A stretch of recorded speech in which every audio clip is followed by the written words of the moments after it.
Ryan Walker. And I believe he could have made the All-Star team.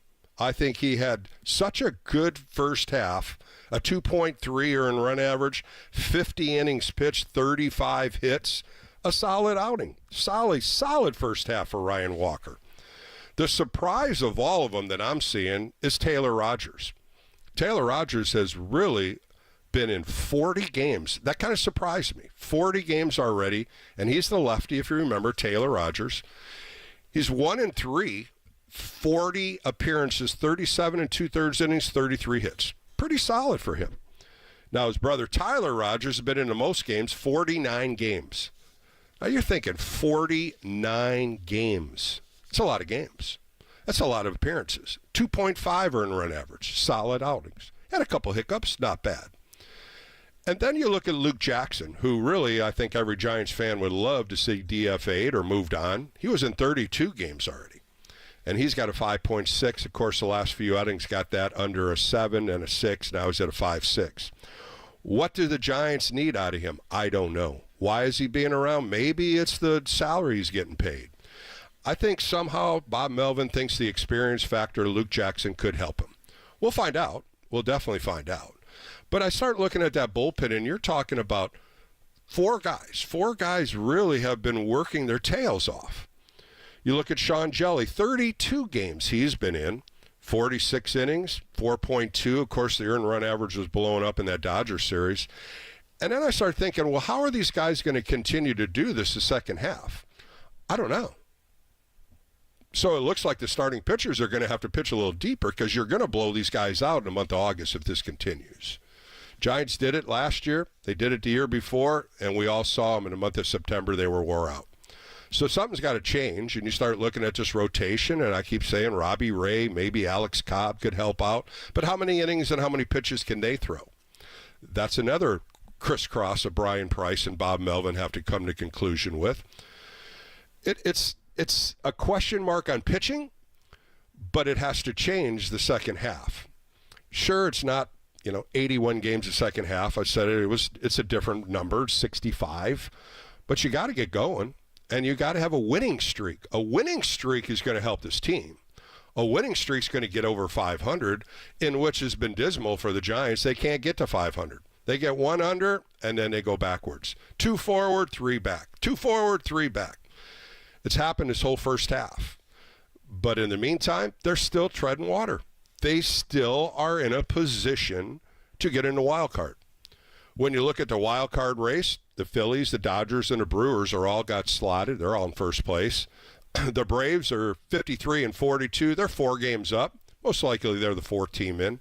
St. Louis, who really played well in the month of June, they're a plus half. They're 50 and 46. The Mets really came on strong before the first half was over. They're 49 and 46. They're even. Then the D-backs and the Padres are 1 under. Pirates are 48 and 48, a game and a half. The Reds are 3 and the Giants are 3. So really, you are in the hunt here. Then you start looking at what teams are playing who. The Braves are playing St. Louis.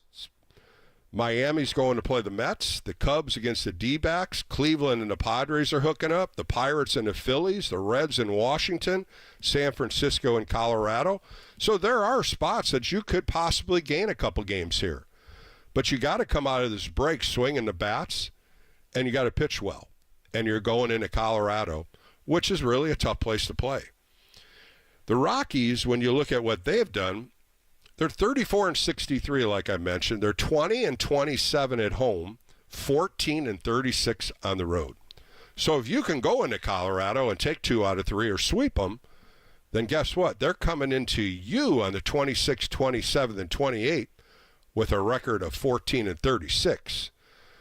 So the pendulum kind of turns a little bit, and hopefully the Giants can muster up some offense and get some early runs. If you think about what happened here in the last homestand, in Toronto and Minnesota, they lost 2 out of 3 to Toronto. They won 2 out of 3 from Minnesota. When you start looking at who's hot and who's not, would you believe Mike Yastrzemski was 6 for 11 in that series? 6 for 11 in Minnesota series. He was 8 for 21 total. 6 for 11. Pretty hot right there. Pretty damn hot. 4 for 10 wisely, and then everything kind of disappears. Matt Chapman, 0 for 9 in the Minnesota series. That surprised me. Estrada, 2 for 22 in that homestand. Not good. These are the guys that have to continue to get better. 3 for 12 for Ramos and Bailey in the Minnesota series, 2 for 9 Wade, 3 for 12 for Soler. Those aren't big numbers, and they squeak 2 out of 3 out. So when you start looking offense, some of these guys have to get going. Because if they don't get going, this team's going to stay under 500, and it's going to fall. No question about it. So today we're going to look at the records once again, the wild card, the schedule for 2024, like I threw out there for August, and we'll talk about September. Expectations. I throw that out to you. The next 11 games, what do you think? And then we look at the schedule for 2025. Really, that came out earlier today. I kind of looked at it. June and July, the Dodgers and the Giants. But really, you're going into Cincinnati opening up. Well, guess what? It's going to be snowing in Cincinnati in March. It's going to be cold as hell in March. So who knows what that weather is going to be like. But it'll be a fun 2025, no question. A lot of different teams coming into Oracle. That's the fun part. But let's start open. 808 KNBR. Let's get on the phone lines. Got a couple here. Let's start it off. Let's go to Manny in San Francisco. Manny, you're on Sports Phone KNBR with Bill Lasky. How are you? Hey, Bill. How you doing? Doing good. Just starting off the show. I appreciate the early call and kind of throwing it out there, Manny. What do you think the Giants have to be in 11 games before the deadline hits? What kind of record would be impressive? I got 2 things. So I think the first one, I go for 5-5. I got 5-5. And you're playing 11, so you got to either go 6-5 or 5. Yeah, my bad. That's okay. It could go either way, 6 or 5 or 5 and 6, and I'm good with both. And this is my reason why. Please do. Excuse me, sorry. The reason why is because I really believe that the Giants do have a squad. We talked earlier, and I believe, I believe I can see where everybody's going with it. The only difference that we do see is that everything is slow starting. People are not consistent, and I think that's the one issue of this. Let me ask you this, Manny. Let me ask you this one, Manny. You heard Farhan last week talk to Tolbert and Copes and said, you know what, as we get closer to the deadline, if we're not playing well, I'll be a seller. But if we are playing well, where I think we're a contender, I might go out and build this team a little stronger. Which way do you think he's thinking right now? I think he's thinking the same way as he did Austin Slater. That move didn't do anything for the Giants. It helped the Reds for their side, and I'm thinking that's where he's going, and that's one of my reasons why I said I don't think that the Giants should go out and sell. If you really want to go out and participate in boosting up, why not just allow the Giants to play? And if you want to really get someone going, then let the guys play for the season. And then you can go at the end, so now everyone knows what they're getting. Manny, do you think this team's a 500 team? Do you think the expectations that Giants fans put on this team out of spring training in the first half, do you think expectations were too high? Yeah, I really do. And I think they were too high because I think we're coming off of the last couple of seasons. And who the Giants were with last year. And I think the expectation got sold as a high expectation. Now, personally, I have my own beliefs with Farhan and a few other spots with the Giants. But regardless of that, I really felt this was a building year. This is personal. Did you? I felt it was a building year. Yes, I really. Well, let me throw this one to you, Manny. If you felt it was a building year, why do you think Farhan went out and bought all these free agents if you thought it was going to be a building year? That's the $1 million question. Why? What we did spend now. A lot of money. I didn't. A ton of money. I didn't. Yeah, I didn't know the money until recently. So now I'm going like, what the heck was this? And what, so with when you're looking building you're looking the last couple of years with so many guys coming up, so many going down, the yo-yo effect with a lot of young players. You felt that maybe some of these young players would stick, like a Luciano. Maybe he was going to be your starting shortstop as they projected before the season. In a way, yes. In a way, yes. Because I kind of felt like these guys. I mean, now I remember I played ball too in high school. I tried to play one year that I was going to walk on to Scottsdale. I told all the kids at summer camp I was going to Scottsdale. I had my bags packed and everything, but I just stayed a summer counselor. So, but I know ball. I know ball. I've been listening to Hank Greenwald, Ron Simmons. So I've been in it. So my whole deal is that the way the system was set up, I think that there was a lot of pressure, and the pressure was to build, and then as the pressure was to build, it was to entice the fans to cheer and root. The young guys coming up may have had too much pressure to play, and not enough.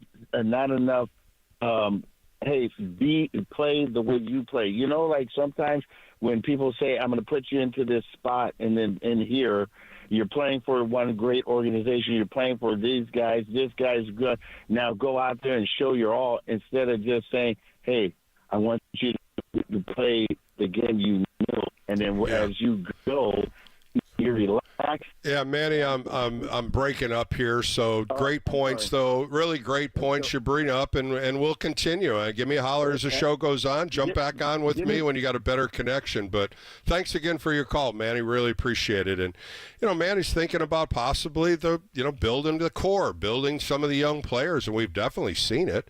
Elliot Ramos, what a great pickup that was, and signed when he was 17 years old.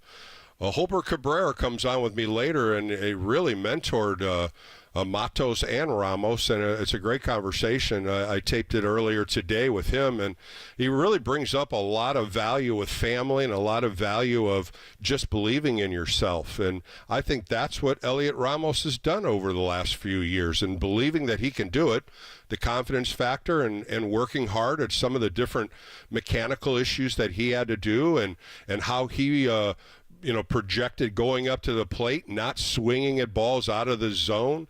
He's definitely worked at it. You can tell. And now look at him, a National League All-Star. Pretty cool.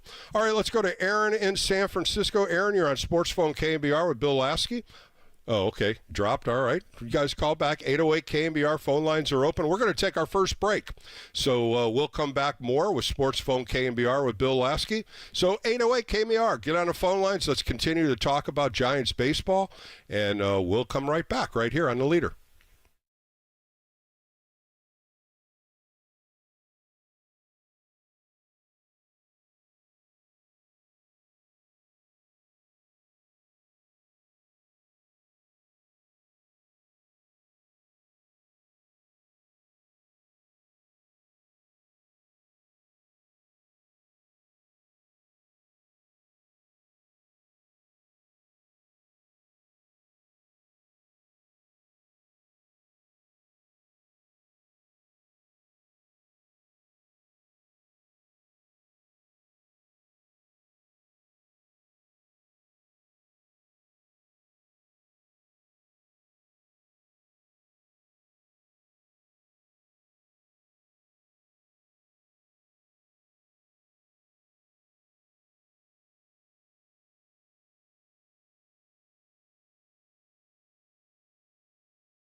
Susan Slusser suggested the Giants should be buyers at the trade deadline in an interview with Murph and Marcus this morning. What do you think? Hit our socials all day long, knbr.com, YouTube, Twitch, and X. Is that what you put on here, Tim?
KNBR keeps rolling. Live from the KNBR Casino Matrix Progressive Jackpot Studios. Casino Matrix. Progressive Jackpots are here. Where are you? Just drop in. Please play responsibly. 1-800-GAMBLER.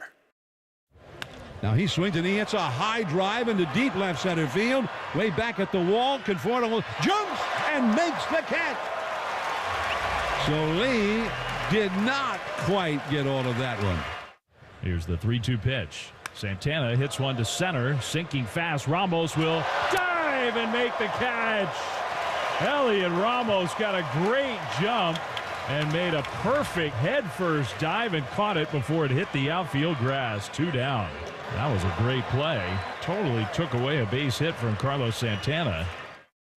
Some great calls there by Dave Fleming and John Miller. I'm Bill Lasky. This is Sports Phone KNBR. Of course, Giants are 47-50, 97 games done, 65 left in this 2024's season, and we'll see where this all goes. Tomorrow, 5:40, first pitch right here, Colorado Rockies, San Francisco Giants. Of course, Giants flying there right now as we speak on Thursday, getting in tonight, and then, of course, tomorrow they start the second half. 3 in Colorado, 4 against the Dodgers on this 7-game road trip before they come home and have a quick 4-game or 5-game trip, 3 against Colorado when they come home. They have an off day Monday and then 2 against the Oakland A's. Good stuff. So we have 11 games before the final day of the trade deadline, and the trade deadline is going to be July 30th.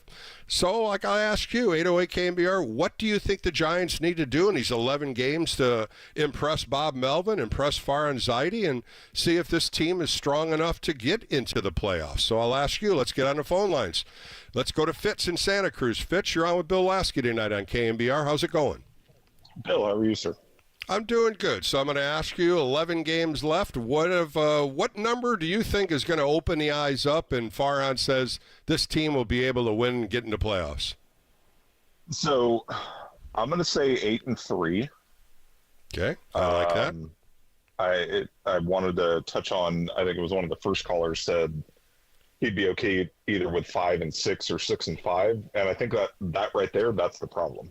Yeah, I agree. That we're admitting that we're okay with 5 and 6 or even 6 and 5. Yes, 6 and 5, you're over 500 for that 11-game stretch, but that's not good enough.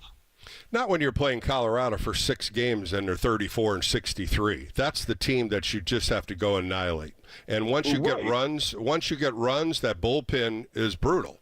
So you're going to have somebody else coming in. So you can literally get going against the Rockies if you can knock their starter out. A couple starters have been throwing okay, but this team is not good. Jones isn't playing. Bryant's not playing. They got a couple guys hitting 240, 250. So this is the team that's set up for the Giants right now to go into Colorado and get started with 3 wins. That's what I'm looking for.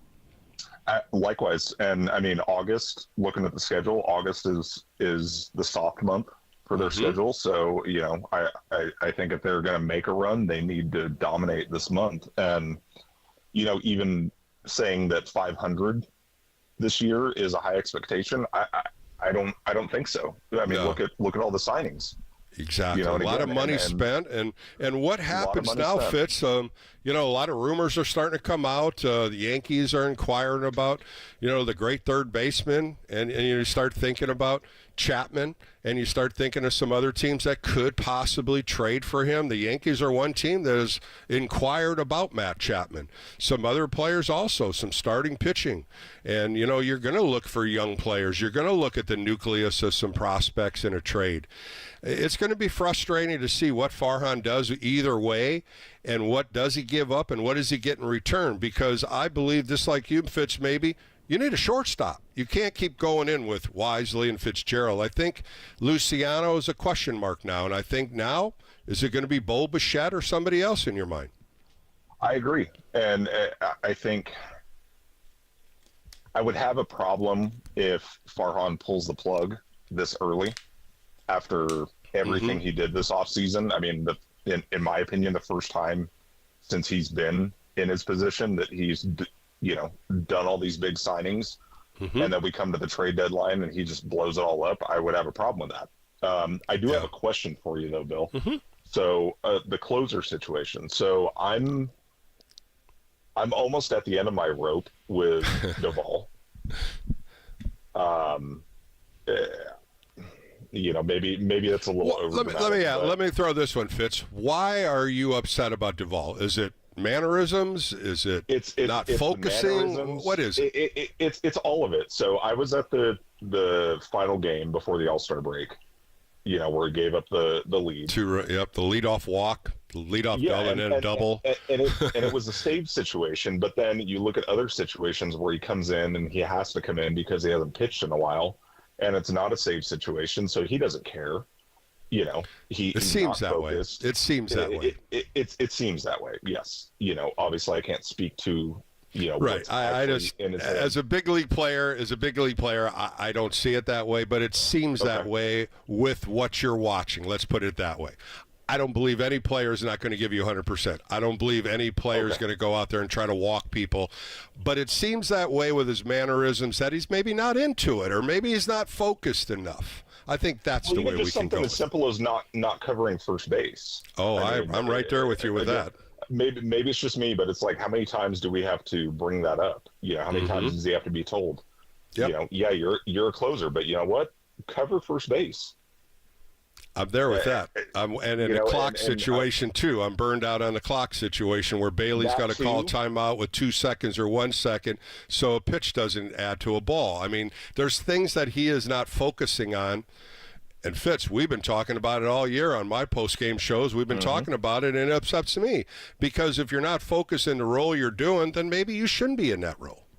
Well, and that's the thing is that the way, and this could just be my opinion, the way he's behaving, or at least the way it comes across, he's behaving like I don't know, maybe he's like the best closer in the league.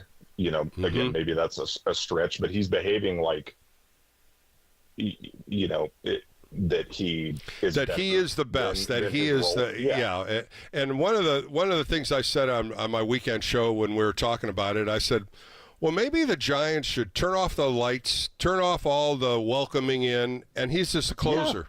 Yeah. Maybe you take something away from him. Maybe you take that I thing. Think maybe you take that away from him. Yeah, that's what I'm saying. Yeah, take it away from him. You're going to walk in just like everybody else. You're going to jog in. You are not that elite reliever anymore. You're not that elite closer that we are putting you on this pedestal. You have to earn it. Yeah, no, I totally agree. And, I mean, the light show's cool, just in it's very cool. I mean, the whole effect. I mean, all the different ballparks, that's cool how they do it. But maybe that's something that's maybe bringing him into this pedestal. Maybe he thinks he's so much better than what he is, and the numbers are showing he's not. I agree. And I guess my question is, if they were, not necessarily to trade him, but if they change his role, who would you think in the bullpen? Do they have somebody in the bullpen that you? Yeah, I think Bob Melvin would go right to Walker. I think that's his guy. I was really thinking him or Tyler Rogers. Unless Jordan Hicks jumps back into bullpen because he's fatigued with quotations or marks. Fatigued. Yeah, that was also going to be my. And that would be a possibility. And, I've had a couple callers saying that could be a possibility. But again, Jordan Hicks signed here to be a starter.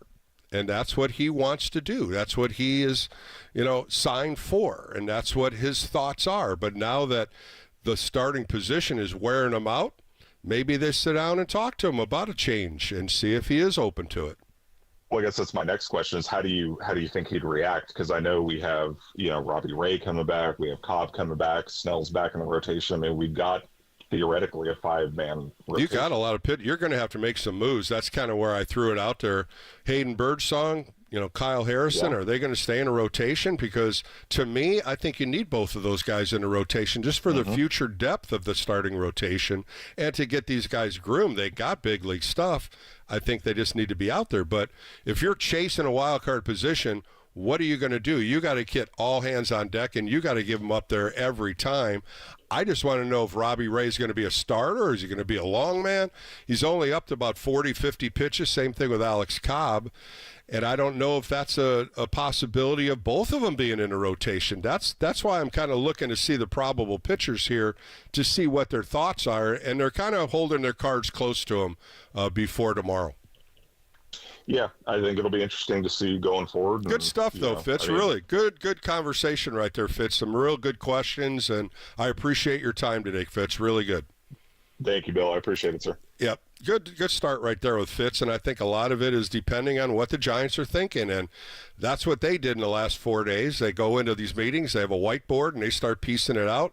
Also, they got the schedule in front of them, so they know 2, 3, 4 starts ahead, what they have, when they have an off day. These are all things that they do planning on, and it's so important because then pitchers understand where I'm going. What am I going to do? Do I have time off? Am I going to be in that rotation? What's the plan? And I think that's what Giants fans want to know. And I'm sitting here looking at my phone. Hopefully a probable pitcher comes up tomorrow. And I'm hoping it's Blake Snell. That's who I want to see pitch tomorrow after that great outing he did against Minnesota on Sunday. All right, let's go out to Sebastopol and talk to Jeff. Jeff, you're on Sports Phone KNBR with Bill Lasky on a Thursday night. Hope you're doing well. Hey, Bill. Great show. I really appreciate your preparation, especially on the weekend shows. It's really good work. Oh, I appreciate it. Got a couple of really good interviews this weekend, so you'll have to wait. I'm not going to tease you with any of them. Hey, I'm a positive person, positive fan. I mean, my hope for the season was not that they would win, the division or even make the playoffs, but they would be more fun to watch. And I think I've gotten that. It hasn't been like last couple seasons where it's just so dull. Right. And, I mean, sometimes I turn into games – because we have a great announcing team, and you're part of that too. And it's just like, these games are dull. The post-game show was more fun. But you're right. It's like, you're all in, and you see the talent the team has, and you see the team they're playing against, and half the game's over, and you're like, how come we haven't scored yet? How come we're not adding runs? I mean, it's the double take, right? You're like, why am I watching this game? And the effort it seems like the effort's not there. The hits aren't hitting, no home runs. And that's how I was the last 2 years. It's just like I didn't see something that was lighting my candle. It was like dimmer, and then it went out with all the losses. And it just didn't work out the last couple of years. And now this year, they can't get to 500. Jeff, and I don't know why. It's just so weird. Well, I think at least they were fun to watch. They have those lifeless streaks, it seems like. I mean, for me, to answer your question for the other callers, too, is like, if they don't, run the table and win the first 3 series, I don't think they're even finish 500. They're going to be kind of more of the same. If 97 games is not a small sample anymore. And you're right. And through the crossover, Kerry made a good point. They're 47-50. You got to get to 500 first, and you could, first 3 games against Colorado, you're playing Colorado 6 games.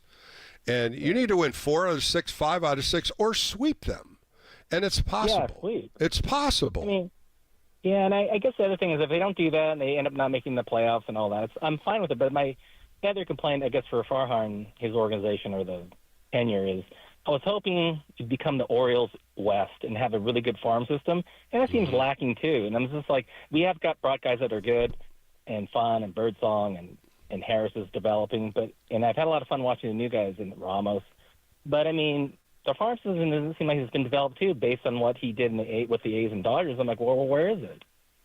And I think that's a big question mark right there. In the time that he's been here, when he first got in here, it seemed like he really put his effort into building the minor leagues. But then, after they won 107 games, it was like trying to find a needle in a haystack. He ran in over 100 players through AAA to find that guy, find one guy that's hot, find a pitcher that throws hard. I'll never forget talking to Dave Brundage, who's been managing there. He goes, Bill, every day I had a slip of paper with another transaction of more players coming through. And you just put yourself in Dave Brundage's spot. How do you manage a team like that? I mean, seriously, you got 3 more guys on your bench. Next day, you got 2 more pitchers, and you're trying to win the games, and yet you're trying to establish some players and build your team. That had to have been real difficult. Yeah. Plenty. Good work, Bill. I appreciate it, Jeff.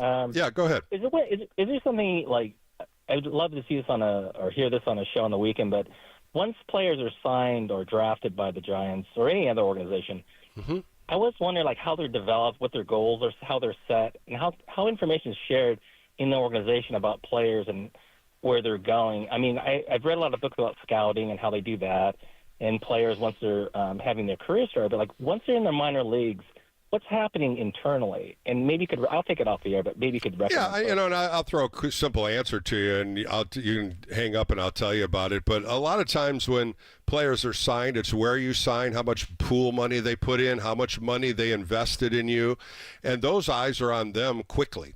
And you kind of get through rookie ball. You may go to low A in San Jose. You may go to upper A in Eugene. Very seldom you see a guy get signed and go to double A or triple A. Once in a great while, you do. But a lot of guys will go in there and they'll participate in rookie ball and kind of get the everyday life of being a professional baseball player. And you start working on tools, start working with the different coaches. And you also have instructional ball, which is after the season. That's what you really want to do. You have more coaches to work on different things of your game. But most of the time, you're going to get in there and get signed, and you have to establish the life of a professional baseball player. Sometimes it's hard. Sometimes you're away from your family, your girlfriend, your wife, and you're by yourself. You're isolated. That's why if you hear some of my interviews on the weekends, and I'm sure you did, Jeff, is when I ask kids that sign right out of high school, how difficult is it? And most of them say it's very difficult. I never was away from my parents. I never was away from my mom doing my laundry. I didn't know how to cook. I didn't know how to even prepare myself each day, because it is a life awakener. You're a professional baseball player, and now you have to establish yourself in so many different ways. Health, sleep patterns, how am I going to adjust every day? It is difficult. And people don't think it is. That's why you don't see so many players make it out of rookie ball or A ball. They just don't cut it. And that's what's great about the game. You're one guy out, another guy in. And that's how baseball's been all the way back 50, 60 years.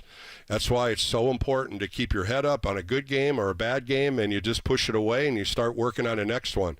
And it's difficult to do in the minor leagues because getting to the next level is difficult. Getting to the higher level, getting to AAA, and then from AAA to the big leagues is a big jump.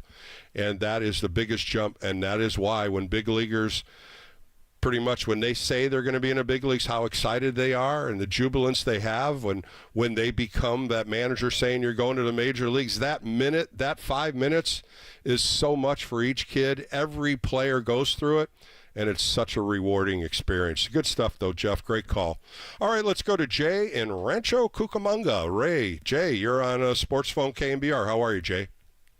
Hey, Bill. How are you? I'm doing good. Got a little show tonight, so prepping for tomorrow's game for sure, and hopefully the Giants will come out with a win tomorrow and then keep pushing right through this Colorado series. Yeah. I've been listening to what a lot of callers say, as well as people throughout the day, as now we're taking, the second half coming in there. And I have a question, but then I'll answer your question. For me, obviously they need to start out hot. And if I see them go like, 6-5 or anything lower, actually even 7-4, that's not going to do it. I don't think so either. And I really, just like what you're saying, Jay, I think it's these 3 games in Colorado to rattle these bats, get these pitchers throwing better and competing. And if you can get some kind of confidence with this team going through Colorado, I think you got a good chance of beating the Dodgers. But if you go in Colorado and you're losing or winning 2-1, 3-2, that offense is not gelling, and you're just going to get eaten up in L.A. No, I totally agree. And right now is the perfect time to catch the Dodgers. Yeah. It'll be interesting to see how they set up the rotation. They've got to start looking like they're already in playoff games. To me, that's what it is. Well, you heard Logan Webb say it's a sprint now. You heard him before he went to the All-Star game. Hey, this team, we got to go. It's not let's wait around. Let's wait. You have to go. And, I've been talking about the month of August. The month of August is the month that they got to blow it away. Because when you look in September, you got Baltimore, Milwaukee, Kansas City, St. Louis at the end of the last part of September. The schedule really is playoff baseball in September.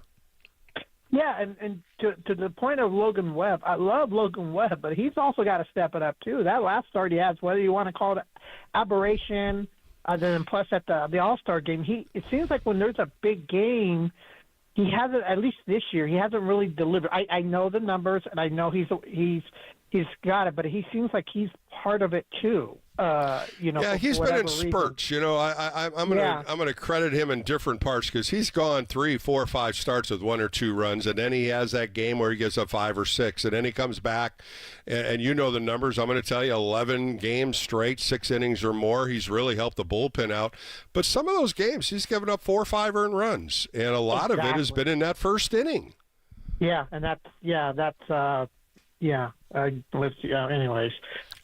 I have a question, though. So the schedule came out today, and I've noticed, and again, I'm kind of happy because I transplanted down here, grew up in the Bay Area, but it seems like maybe it's just me. The last 2 to 3 years, it seems the Dodgers get the one extra home game at least the last 3 to 4 years. I thought it seems that way. Then if you look at the schedule, they have a 4-game outset next year too.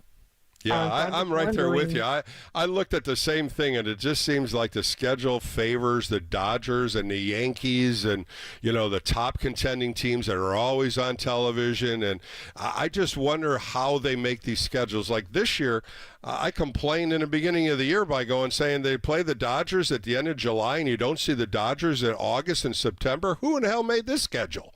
Because this is the NL West. This is where you need to compete with them in September. Yeah, and so I don't know why that's happening too. But I don't know. I just thought today again. I was like, but you're right, Jay. I'm going to tell you right now, you're 100% right in what you're seeing, and I'm seeing the same thing. And they say the computer does the schedule. I mix that. I like to see them happen, and I'd like to see them do it because I like the old schedule where the month of September you're playing the NL West, and you're playing them 3 here, 3 there, 3 here, 3 there. I want that competition in the NL West in September. Right, I agree. But the good thing for me is I get one extra home game to go see. And yes, I wear well, my that's good then. Down here. Jay, there you go. It even worked out better for you. Yeah. All right, take care. Jay, thanks for the call. Really appreciate it. We're going to take a quick break. I got a few calls on hold. Chris, Tim, John, and Javier. I'll be right back, but we're going to need to take a quick break here on KNBR. And I'm Bill Lasky. This is Sports Phone KNBR, 808 KNBR. Get on the phone lines. We'll continue talking baseball on Sports Phone KNBR on a Thursday night. We'll be right back.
Warriors assistant general manager Larry Harris joined Murph and Marcus and said the Warriors team on paper is better than the 2023 squad going into this season.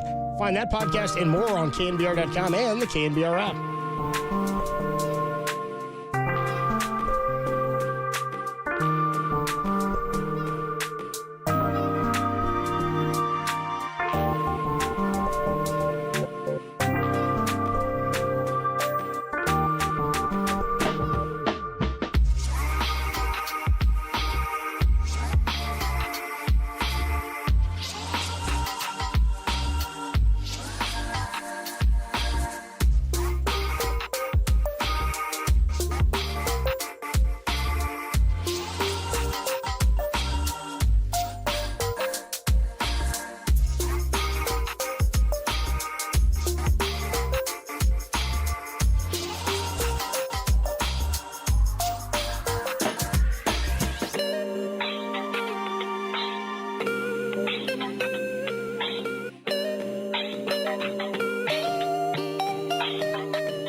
This is the flagship of Giants baseball. Double play! KNBR and KNBR-FM San Francisco, the sports leader.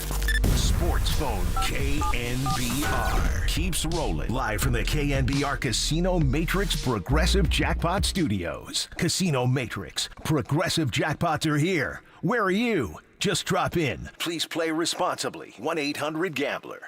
2-1 pitch. Yaz swings and hits one into the gap, right center field. That one is falling, a dive, and no!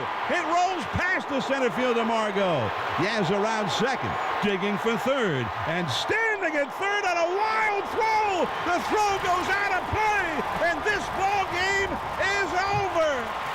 A Little League home run to wrap it up. A triple for Yastrzemski, and then an incredibly wild and sort of insane throw that did not need to be made, and that gave the Giants the win. 3-2 Giants. All right, back on Sports Phone KNBR, and that was the last play of the first half. That happened on Sunday when the Giants took the third game against the Minnesota Twins, and I loved what John Miller said. It's a Little League home run as the overthrow went into the dugout, and Yastrzemski scored after he hit a triple. Good game. That was an exciting game and a fun win, and we need to see more of that. We definitely have to, and it starts tomorrow.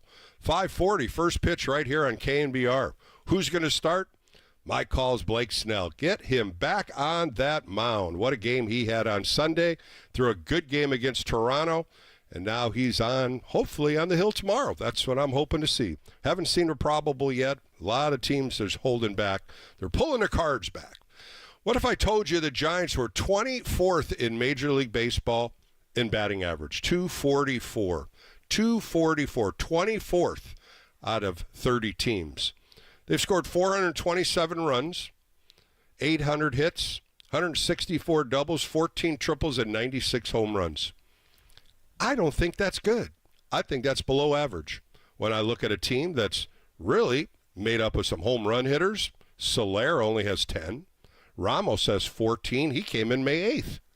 You look at Chapman, he's got 13. Conforto has 10. And Estrada's got 9. Yastrzemski's got 8, but that's about it. Where's the home run ball? I think that's what we need to see in Colorado starting tomorrow, and love to see it for 3 straight games. Get hot, orange and black, and start taking the series and maybe sweep the Rockies in Colorado and come home, sweep them again. That's 6 wins right there. Get you over 500. Then you got the Dodgers in between. The Dodgers have so many players on the 60-day IL, they don't know what to do. If you're going on 60-day IL, you're off the 40-man roster. They're double digits. So there's a lot of things going down in L.A., and I think this is a good time. If you get hot in Colorado and go in L.A., it could be a fun series.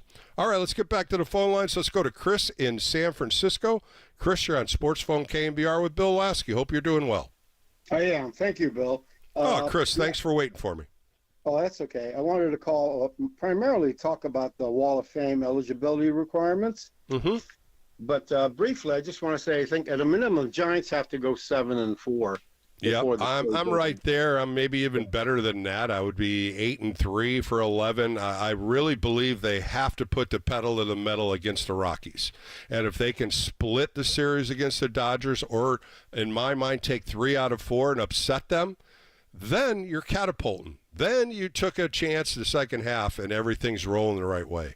Going the opposite way, I tell you, Chris, if they go 4-7, oof, I don't know what's going to happen.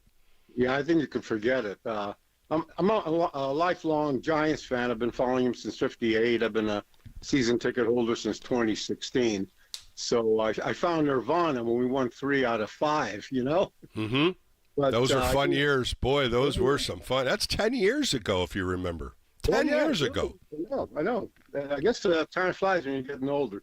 Anyway, the reason I called was I spoke to Larry Berra, I think it was about 6 years ago, after the season employee party, and I made a suggestion about amending the eligibility requirements for inclusion into the Wall of Fame. And at that time, Larry thought it was a good idea. And I never thought about it again until last weekend when we had the core four, and they mentioned they had to make an exemption for Esselt, Lopez, and Casilla. And my suggestion dovetails right into it. It said add one more eligibility requirement, and you wouldn't have to make that kind of an exemption. And my suggestion is, it's 9 years as a Giant or 5 years in an All-Star appearance. Correct. Okay. The amendment is, okay, I'll go with those first two, then add 5 years and at least being on one World Series winning roster. Could do that one, too. It's a good ad. To me, as a fan, since 58, being on a World Series winning roster means more to me than being an All-Star selection, okay? And well, some of those sometimes I think the All-Star selection, doesn't it have to be a Giant All-Star selection? Yeah, exactly. It has to be a Giant. Yeah, exactly. Because of, a player plays 7 years here and doesn't make an All-Star team, say he goes to, Cincinnati and becomes an All-Star team. I don't think that adds in. It has to be a Giant, being a Giant as an All-Star. Exactly. An All-Star as a Giant. You're right. And that's why Esselt, Lopez, and Casilla, they were never All-Stars as a Giant. And correct. I did a quick list, and if my suggestion were to go through, I think there's about 6 or 7 guys that would automatically be eligible, and I think they're all pretty noteworthy. The list, real quickly, is I'd love to hear him. Yeah, Barry Zito, okay? Because and without Barry, we don't win in 2012. Good point. Very good point. That 5th game against St. Louis. Another one, and he's got 2 World Series, not so much rings, but on 2 World Series winning rosters, is Travis Ishikawa. And Travis, I still see that ball going out of right field with Waka. Right, really. And that was what the first walk-off home run in a game to send a team to the World Series since Bobby Thompson, right? That's correct. Yeah. And good one, Chris. Good. Another one I've got is Gregor Blanco. He'd be on the wall, and he's been on two World Series winning rosters. And of course, his catch of the perfect Matt Cain, sure. And the others I've got, and Angel Pagan, he's got 5 years and on one roster. Hector Lopez. George Compton. Hector Lopez was an outstanding catcher for the Giants. Yeah, Hector Sanchez, I'm sorry, you're right. That's all right. George Contos, he was with the Giants 6 years, and he was on one roster. And the last one, I may miss a person or two, is Jonathan Sanchez. He was 6 years with the Giants, and of course he was on the 2010. Those are good names. Those are all possibilities too. And I just ask you as a Giants fan, would you like to see more plaques on the wall? Is that something that you're open to when you're seeing some of these guys, that you reflect on some of the great teams they played with? No, I think it's sufficient. Now, if you add this other one, because I think it was Peter McGowan who came up with the original eligibility. He did. Right? And, I can understand, because at that time the Giants had never won a World Series. And if they had won a World Series, I wonder if Peter might have been swayed when he included one All-Star appearance as a Giant to say, hey, why not one World Series appearance as a Giant? Well, let me throw you this name. Chris. Yeah. Brian Sabian. Oh, yeah. What about him? I think there ought to be the fact he's in the Bay Area Hall of Fame. I think the Giants should honor him. Well, yeah, I think that'd be a special category. Well, sure. Bruce Bochy. Yeah, Bochy would be. It's just now that he's back coaching. I think some of the coaches should be on there. I really do.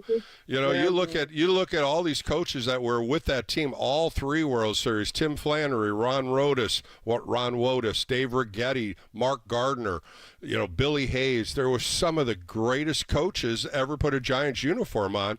Somehow they should be, highlighted in here. I agree with you 100%. I think that have a special category, and we don't win World Series that often. We waited 53 years to win the first one. So my suggestions may be moot if you don't win another one for another 50 years. Well, that's a good, Chris. That's really good. That was great insight right there. And I think you're onto something, because I really believe Larry Baer and the administration needs to look at some of these things. And you named some great players that if they weren't participating in the World Series or even in the playoffs, that team would have never won. And some of the great plays and some of the great pitching, it's fabulous. And I like your thoughts on that. And I think it is going to continue to keep pushing on Larry Baer. He's the one to nudge. Well, I think we have a backlog of ceremonies coming up in the next few years. You know, like Joe Panic, Posey, Bumgarner, Lincecum. There's going to be a good host of them. And there's going to be a couple more statues being thrown out there too. Yeah, if they can find Timmy. I don't know where Timmy is. Well, Chris, thanks for the call. I appreciate it, and really, really open up the minds on some things that they need to think about. And you did a great job, Chris. And some of the names you brought up are, boy, oh boy, they were some great Giants. Well, when you see Larry, mention it to him, will you? I'll nudge him. I'll nudge him and say, hey, Chris from San Francisco told me to nudge you. Have a good night, Chris. Thanks again for the call. All right. Thanks, Bill. Bye. Yeah, but you know what? The Wall of Fame, man, it's going to grow quickly as some of these players are now getting retired and are moving on, and some great names Chris has brought up. Boy, Barry Zito, I still remember him throwing that game against the Tigers. Some good stuff right there. All right, Giants start tomorrow, 5:40, first pitch against the Colorado Rockies in Colorado. Starting pitcher has not been named, and I'm pushing Blake Snell, so let's see if I'm right or not. All right, let's go out to Joliet, Illinois, and talk to my buddy Timmy Haller. Timmy, what are you doing on a Thursday night? I'm listening to you. Well, I appreciate that, my friend. Getting ready to go to bed because it's late here. Yeah, it's usually not a late night for me. This is early for me when I'm doing all the late night post games. So it's fun talking to new Giants fans. It's great so far. What do you got going on, Timmy? What do you think about this team going into the second half? 3 games under 500. Well, we have to win. And we can't win without a closer, and we can't win without a shortstop. 2 good, valid points. You know, and I like Duvall. I don't care a whole lot for the behavior or the attitude that you kind of get when he's out there and things aren't going his way. I don't think he should be traded. I don't think that that's the answer for that situation. I know a lot of people are fed up with him. I think that a very professional demotion into a setup position and give great consideration to a guy that they have and they've signed. I realize he's in the starting rotation, but I think Jordan Hicks is up for that challenge, especially if he wants to go into postseason play. But, Tim, let me ask you something. He came here to be a starting pitcher. That's what he signed here for. So how are you going to convince him to say, you know what, Jordan, we got a couple more starters coming back. Would you take this role on? He was never a closer. He wasn't a closer with St. Louis. He was a setup man. Yeah, he was. Yeah. Now, here's the situation, though. A lot of great closers were setup guys to begin with. Now, through the history of the game and the way that relief pitching has morphed over the decades. But I think in terms of a concept of team and what is best for this club, you sit down with them and you just are very rational and reasonable with them, and you say, you know what, Jordan, you have done beyond what we had expected, but you're pooped. You're tired. And fatigued. We want, as he says, I'm fatigued. And fatigue means a lot to me. And as a starting pitcher, and I started, fatigue means, are you out of shape? Are you not strong enough to take the workload on? These are things that I'm thinking as a starting pitcher. You're going 4 or 5 innings.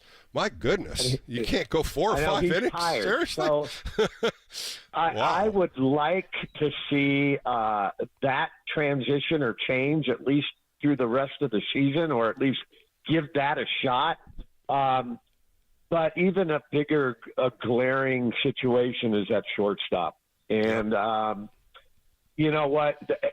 it doesn't matter. What do you think happened, Jimmy? What do you think happened at shortstop when Crawford was here, and they go out and get Carlos Correa, and they tell Craw, you got to go play third base, and he's like, okay, I understand that.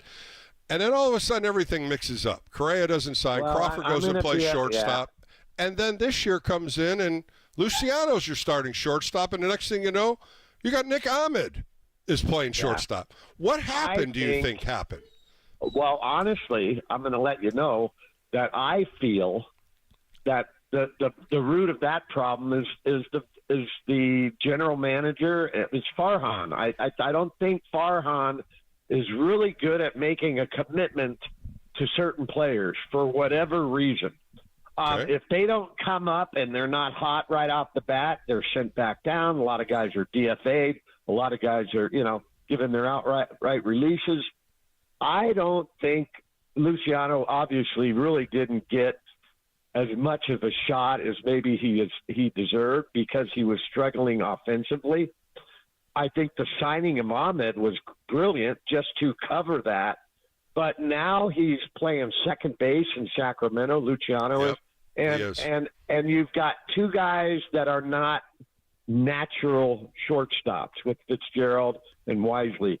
And I just don't think it's fair. I don't think it's fair. So you think the Wisely and the Fitzgerald's a Band-Aid? You think that's what it is, a Band-Aid? Yeah, they're so not who do they go after? Bo Bichette? Because that's the guy in quotations that are supposed to be lingering here. You heard him a couple interviews with NBC Bay Area. He likes the Bay Area. I wouldn't mind making a change, but he's not going to give in because Toronto's still paying him, and he's looking for a long-term contract. He's a free agent at the end of this year. But what's the alternative, Bill? What do you have out there that's available that can give you an everyday glove at shortstop and hit 260? Not a whole lot of guys out there. There really isn't. And Bo Bichette has the experience. He's a pretty solid defensive shortstop, and he's having a not a standard year to his to his thing. But I would do this, and I hope Farhan is listening. Well, the other thing, too, Timmy, is Toronto ready to trade him? That's the other question. We always say, hey, he's there. Is Toronto? What does Toronto want? How many prospects do they want? What are they going to want in return for this? Are you going to give up 3 or 4 guys for Bo Bichette without any reassurance that he's going to sign with you next year? I think that's one of the questions that I would ask. Well, yeah, but when you're negotiating with the club, in this case Toronto, you're going to tell them we want Bo Bichette, and we're willing to include these 3 or 4 guys, but we will not ink the deal unless Bo Bichette agrees to a 4-year deal. Or something that like that, 2 or 3 years, something. That's you're right. Uncommon thing. It's kind of like a sign with an agreement attached to it. If that's going to come to fashion, maybe Bo Bichette goes, no, I want to opt out at the end of the year and be a free agent. So then there's a lot of hurdles, and your dad was a very good GM. I mean, Tom Haller was one of the better ones that the Giants have had, and a lot of the stuff that you bring up, probably you remember some of the things that he had to go through. Well, but I'll tell you the biggest difference between the game now and it was then is how extended. These guys are meat. Okay, if they don't come up, they're gone. I mean, if they don't produce in the week they're there, they're out of there. And back when you were playing, Bill, when my dad was the general manager, guys stuck around a little bit longer than a week or two. If the only time the guy came up was but rosters were smaller. You had rosters were smaller back then. You had pitching staffs that were smaller, and guys had to produce. You're absolutely right. There was a lot of pitchers that went in and out. It was a revolving door for a while in the bullpen. It was a very different climate back then. But the roster was the same. That's the other thing, like you're saying. The roster was the same. Not too many guys, unless you really fell into the dark hole of hitters where you took an 0 for 30 or an 0 for 25, where they finally said, okay, we got to make a move. It was back then, though. This year and the following years or past years, I really believe it's based on analytics, on what analytics are showing with pitchers and hitters. And I really believe in what does the manager believe in. Bob Melvin's going to have a part of this. Gabe Kapler really didn't. I think Bob Melvin is more engaged in this year. I do too. I couldn't agree with you more. The other thing is, as far as we have to win. We've got to win. Well, you're set up to win right 11 now. games. Yeah. Right. What's your record? What's your record thing. as we finish up, Timmy? What's your record in 11 games? 7-4. But let me say this real quick, Bill. Give me this chance. I just read an article about the 1st through the 30th teams and the strength of schedule. The Giants have the 30th ranked week. They have the weakest schedule the rest of the season. We should win 40 out of those next 60-something games. 65 games. And the month of September is tough. The month of August, that's where I really think you can gain some ground. A lot of teams that are 500 or less. And I think that's where it starts. But it really starts tomorrow, Timmy. They got to win the first game, and that's why I'm putting Blake Snell on the mound. Who's pitching for you tomorrow? Blake Snell. Yeah, boy. Timmy, it's all good talking to you, bud. It's always great catching up with you. Good stuff again, Timmy. Have a great night. I appreciate your time. Take care, buddy. All right, we're going to take a quick break on Sports Phone KNBR.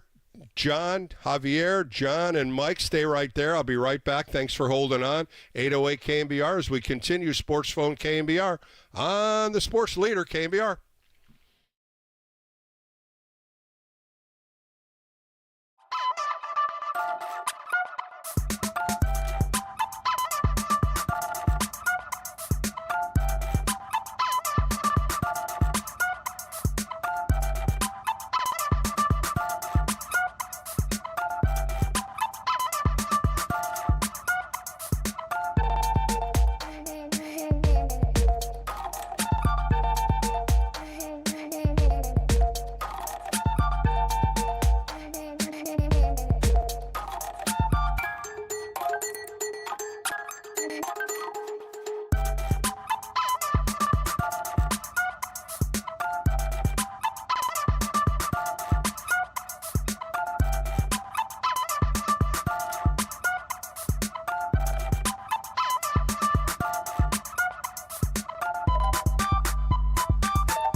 The nighttime is the right time for Sports Phone KNBR. Let's go on the sports leader. Streaming live on YouTube at KNBR 1045. 1-2 pitch. Struck him out swinging. Got him on the next one anyway. That's 6 perfect innings from Blake Snell. 7 strikeouts. No base runners allowed. The 1-2 pitch is swung on and missed. Strike 3. A curve got him. And we'll see. After giving up the hit, it's at least possible that Snell is done for the day. What a performance by Blake Snell. 1 hit and nobody has reached second base against him all game long. All right, welcome back to Sports Phone KNBR. Bill Lasky hosting the show today. Great call so far. Really good baseball conversation and some new stuff about the Wall of Fame. That's a cool one, too. And let's continue because I got a couple great interviews coming up, and I want to get to all the phone calls. 808 KNBR. Phone lines are open. Let's go to Javier in Vacaville. How are you doing tonight? How you doing today, Mr. Lasky? Oh, don't call me Mister. You can call me Bill. I know I might be a little older than you, but I'll take Bill. How's that? Sorry about that. I just respect, sir. But I just, have a lot of questions about, we're saying, what are the Giants going to do over the next 10? The bigger question is, how much longer are we going to keep playing this game of Farhan? I mean, how much has he done for the betterment of this franchise since he got here? I mean, I know people say it's ignorant for me to have the train of thought, but I feel like once a Dodger, always a Dodger. I don't care what they say. Business, like, they must. The owners must think something about him. They gave him a 2-year extension, so right now he's got 2 more years coming. But they can buy him out, of course. But then I ask you, what's next? What else do you want to see come in here? What baseball ops guy or a baseball executive would you want to run the ship? And that was a mistake to give him an extension. I mean, Bochy's won a World Series sooner than the Giants even came into contention in the postseason. So to give him an extension, that was a mistake. Letting Bochy walk was a mistake. Oh, I agree. That was in the papers when he took the job. That was in the papers when Gabe Kapler took the job. That was in the papers of pushing everybody out of the organization that was here, that was winning in 10, 12, and 14. That pushed out a lot of the papers on scouting. That pushed out him into analytics. There's so many things that Farhan did to push out all the old guys, all the guys that were in here exceeding what people thought, and were always in the background, and he pushed them all out. That's what I didn't like. That's what I did not like. And you're right there with Bruce Bochy. And it's not about just not liking it, rather, sir. It's the fact that he did all that based on what? What has he done and earned to have that type of power? Like, hand-chosen manager he selected that fell through the fingertips halfway through a season 2 times out of 3. And on top of that, he gets to do all this because of what he has achieved when. He's never been a winner anywhere he's went. He's known for the Moneyball, connection to Oakland Athletics. Yeah, he's with the Dodgers, but they won that Mickey Mouse World Series. End of the day, they say whatever they want. But the Giants didn't come on all these free agents he bought. He bought Tyro Estrada, who's a journeyman from the Yankees that doesn't really have any type of bearing. Mike Yastrzemski is a 4th outfielder on a good team. Mm-hmm. Elliot Ramos was somebody they got way before he was even around, or maybe his first year. That should not. No, he was here in the last group of people because he signed at 17 years old. He's 24 now, so he was here way before Farhan got here. But Farhan never gave him a shot. Farhan never gave him a shot. And if Slater didn't get hurt, he would probably still be in AAA. And that's my point, is that he talking about these guys that he signed. Like, what players did you got Chapman because nobody's interested in paying him what he wanted. I mean, you talking about, again, like I said, Elliot Ramos was a Bochy regime guy that came from back then. I mean, their left fielder Conforto, I mean, yeah, he's a good story, solid player, but, on a contending team, he's a platoon outfielder. I mean, could be a pinch hitter on a contending team, too. I don't think he's an above-average fielder. The hitting side is inconsistent, I see. When he gets hot, boy, he is hot. But when he goes cold, he'll go 0 for 20. That's the issue on that, and that's the other thing. You're right with me. Jorge Soler, they picked him up, signed him in a 3-year contract at the height of when he hit over 30 home runs. He didn't average 30 home runs in many years. Nope. And he was not going to get that money in that contract from anybody else.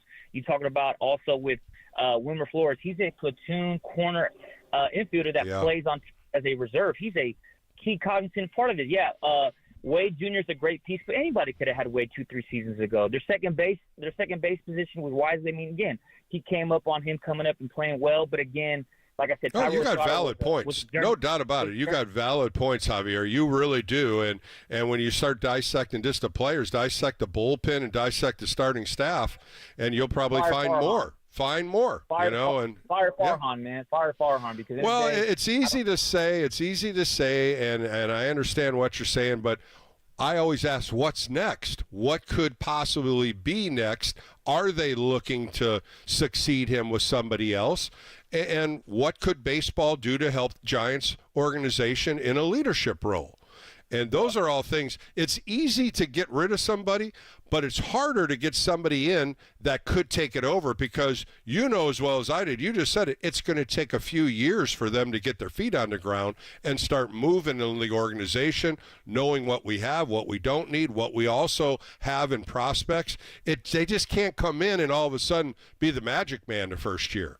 That's the difficult part when you get rid of somebody of that caliber.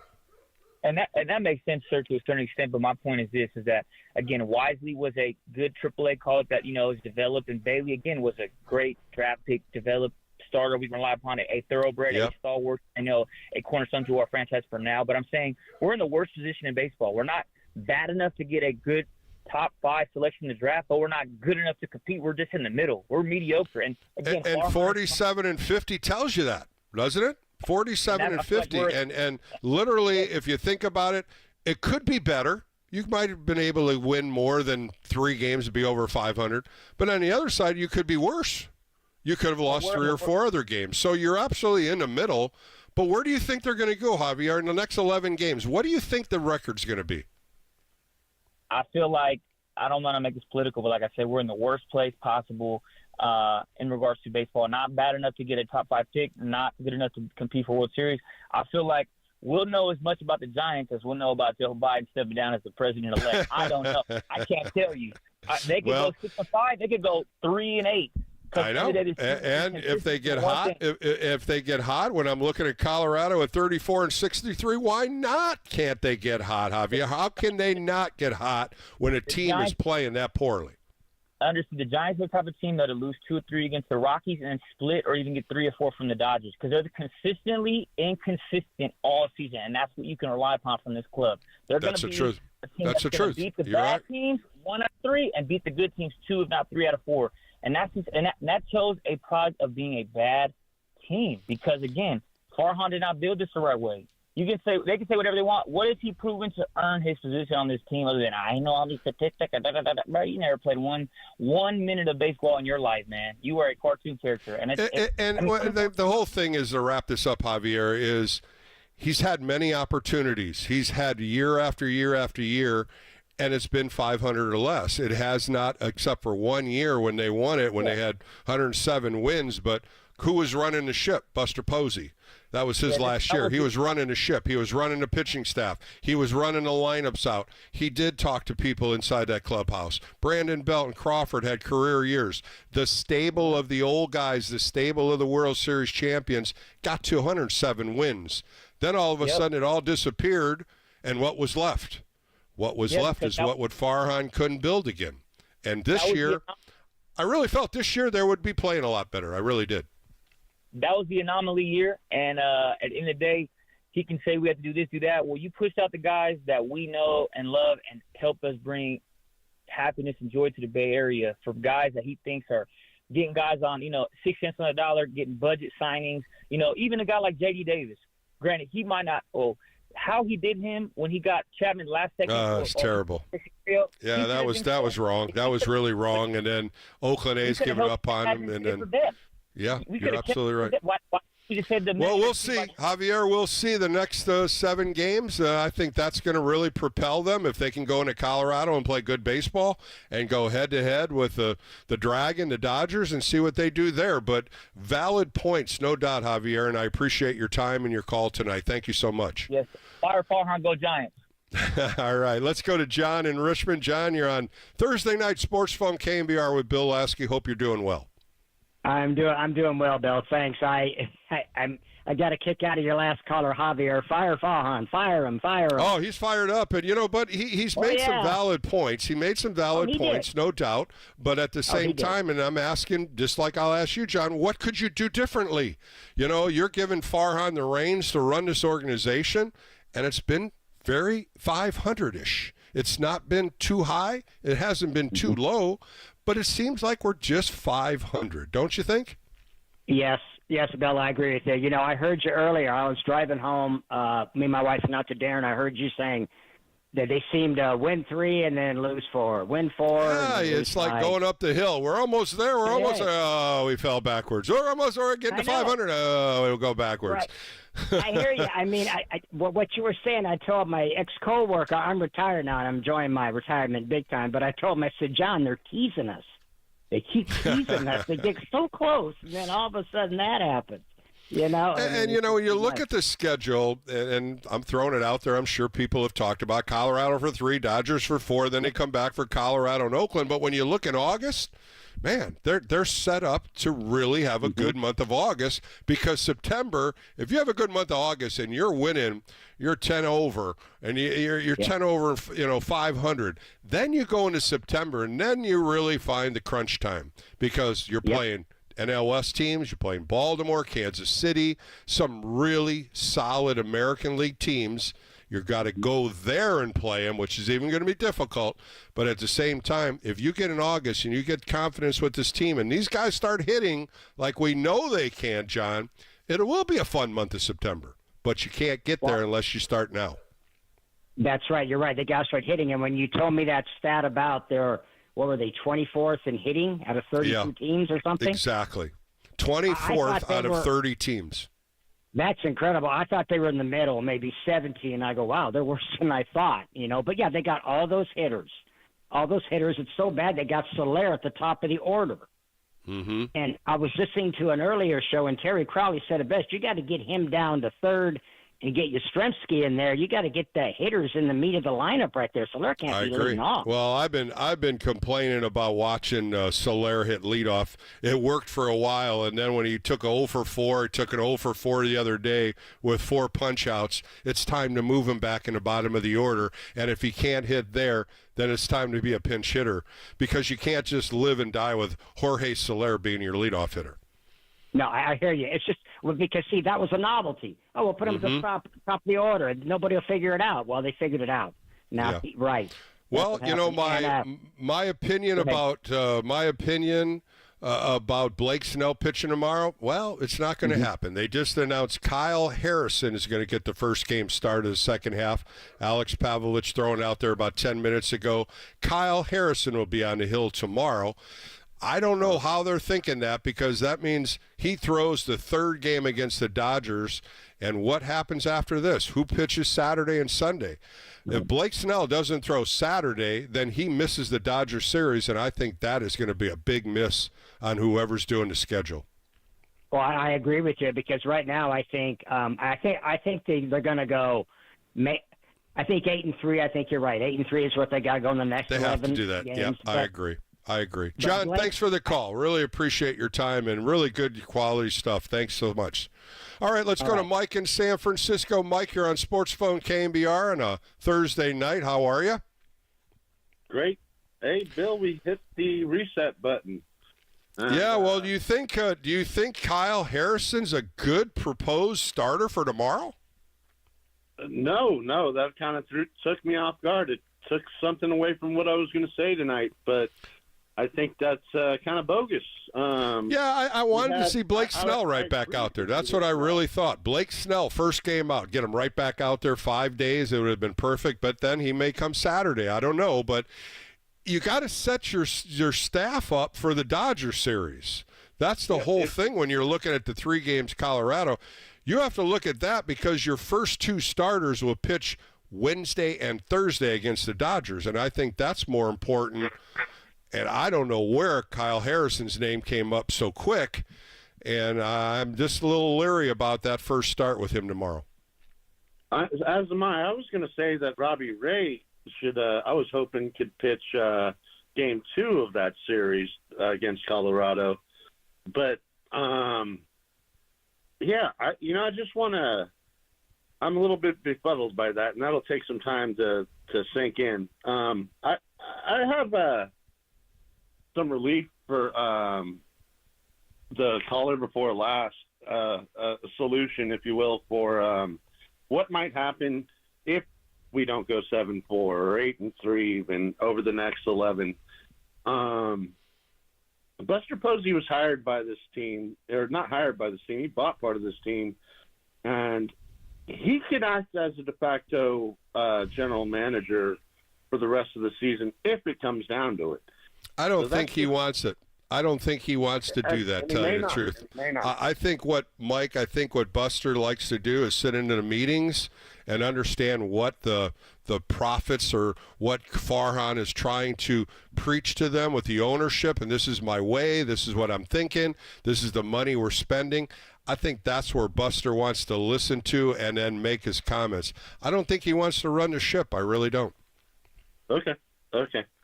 My opinion. I'm just throwing it out there. No worries, yeah. My friend. We have a doubleheader on the 27th against Colorado, so that gives us 4 against them. Going into the 28th of the month, and then we get the A's on the last day, and maybe Mason Miller could get left here, but we have 11 games in the next 10 days. Mm-hmm. It's another one of our situations we're facing where whatever break they got is going to evaporate pretty fast. The bullpen I'm speaking of. Right. And I was just thinking that we definitely do need either Reggie Crawford to come up as planned. I don't think his name's even been brought up because he was put on the IL. They're giving him a rest for his left arm. I don't think that's a possibility. I think Luciano might be a help at shortstop, and now he's playing second base daily in Sacramento. So I just don't know what could come up in the AAA team that could help him. Casey Schmidt's hitting well. David Villar's hitting well. They've had opportunities up here if there's an injury. I think the biggest thing is trying to see where Robbie Ray and Alex Cobb fit in. And I think those are the 2 slots that I want to see how the Giants are going to maneuver them in the next 7 or 10 days. Definitely. My hope for Ray is that he's able to give us some quality starts after he gets back into gear and comfortable as soon as possible the rest of the way. Yeah, but Mike, thanks for the call and thanks for bringing up that doubleheader against Colorado. I forgot all about it, but I appreciate you correcting me there. And now I understand why there's 12 games before the break. So, okay, buddy, have a good night. Thank you again. Appreciate your time. Let's go to Aaron in Burlingame. Aaron, how are you on a Thursday night? You're talking to Bill Lasky. Good, Bill. How are you today? I'm good. A lot of great conversation. A lot of good Giants talk tonight, and I'm glad it is because tomorrow we start the so-called second half. Kyle Harrison was just named to be the starting pitcher tomorrow, which kind of buffles me a little bit because I would have loved to seen Blake Snell go right at it the first game out. But they have plans, and we're going to follow them and see what the probables will be when they go through Colorado and then seeing what they have for the Dodgers. Yeah, totally agree. I'd love to hear your perspective on, the last 5 to 7 years and the leadership's group's lack of commitment to develop. Not to compare different sports, but you think about other teams in the Bay Area. There were some dog years, but they committed to developing players within the organization, and I don't feel like the Giants have had that type of commitment. So would love to hear your perspective there. Yeah, I think the biggest thing, Aaron, the last couple of years I've been always, you might have heard me say, open the gate, let the rookies in, let some of these young, talented players play, and they never did. They just brought them up, as you heard earlier in a couple of calls, they bring them up for a week. They don't play every day. I reflect on Joey Bart. I mean, he got called up in 2020 when the COVID year was, and he was pushed right into it, and I don't think he was ready. And then they made that the excuse for him. Well, he'd never be a big league catcher. he had so many good tools, and they changed them. They changed him in the catching way he caught. They changed how his hands were in the hitting part. And they messed with his head, and I really felt that was a demise with him. I think he went backwards instead of moving forward, because he was that guy, but he wasn't a Farhan guy. Patrick Bailey was the Farhan guy, and I think that's what Farhan did. Is, I said it earlier, he kind of pushed a lot of the prospects that were here before him to push his guys in. Well, now his guys aren't really doing well in AAA. They've been up and down. They have not been a solid minor league prospect. They've been good, but they haven't done the right job. You're talking about prospects. There are some good prospects, no doubt, in A-ball and AA, but they're a couple of years out, 2-3 years out. The AAA level, you got a handful of guys that have been bumped up, bumped down. You know, they pick up a guy from Mexico, and he's hitting the ball, and Carlos Chenan. And then other guys too. But again, what happens next? You're asking me, and I don't know if there's a good group of prospects down there that could land a big player in a trade. I think you're going to have to give up a good name pitcher or a good name player if you're going to represent and get a Bo Bichette or somebody of that caliber. The last 5 years, I really felt when Farhan came in here, he went right to the minor leagues and built them, and they went way up. They moved way up from like 22nd to the top 10, and then it just kind of withered away. And all the players that he tried over and over again, he might have put them on waivers. They got picked up by other teams. But somebody's got to come in here and really construct it the correct way. You look at what Baltimore Orioles did. You look what other teams that when they came to nothing, they built within. And I love what you said. Some teams do, some teams don't. But building within, when I heard Elliot Ramos was the first homegrown outfielder since my buddy Chili Davis did it in 1983, that's puzzling to me. It really is, because there's some good players. They just haven't had opportunity. And Elliot Ramos made that opportunity by doing so well from May 8th, and he's continuing. He's got the confidence, he's got the luck, he's got that moxie, and I love how he plays. He plays with a smile on his face, and we talk about Willie Mays playing with a smile. That's Elliot Ramos right now. Right. Well, I think I'll leave you with this. I think there's a lack of commitment on what direction we want to go towards, and I think the next group needs to commit to developing their young talent to find the Lincecums, the Canes, the Bumgarners, the Posies, the Belts, the Crawfords, because you either find those individuals that are going to be, you know, your future, or those are your future trade pieces. And I think we've been kind of playing in the middle ground. So again, appreciate you taking my call. Yeah, Aaron, thanks for the call. And that's really the right way to think too, and trying to muster what's going to happen moving forward. AAA, AA, 2 A-ball teams, rookie ball. They just had a draft. I really was looking at the numbers on some of these players. They really picked up a couple real good outfielders. Power numbers. Mississippi State guy comes to my thought first, and you know the first overall pick was great. I think they really do well in the draft, and then they got to bring them in and then kind of show them the road of where they have to succeed at. And that's a start right there. And I'll talk to Aaron because Aaron just asked me. That's really the start of it, the nucleus of the draft, how they build it, and then how they mix it with guys in San Jose at low A and then high A with Eugene. And then from there, moving players up.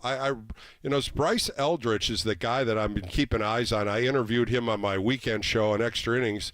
Very smart kid, 6'7", I think, hitting the ball like crazy. They moved him to San Jose, destroyed it, really hit the ball well.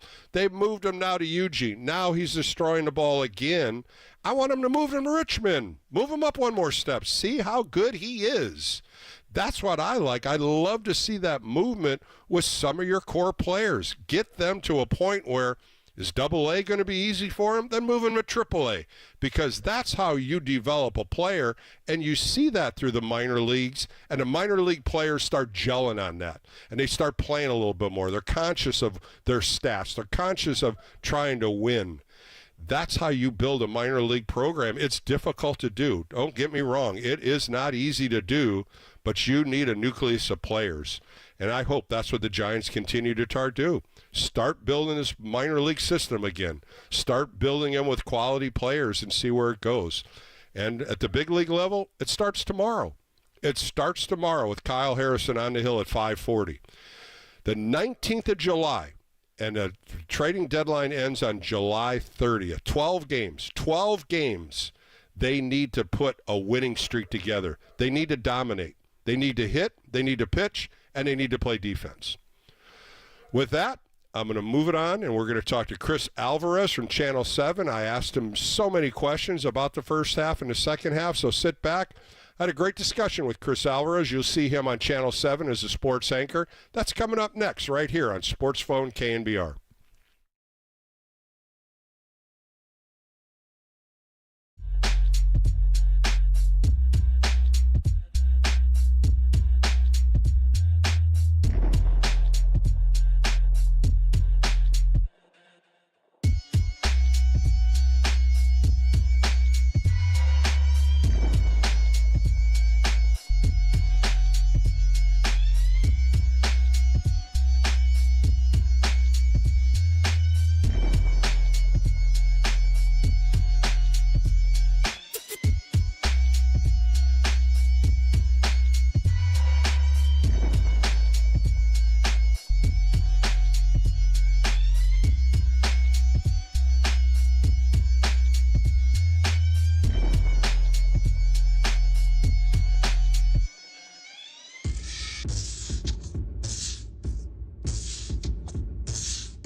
keeps rolling. Live from the KNBR Casino Matrix Progressive Jackpot Studios. Casino Matrix. Progressive Jackpots are here. Where are you? Just drop in. Please play responsibly. 1-800-GAMBLER.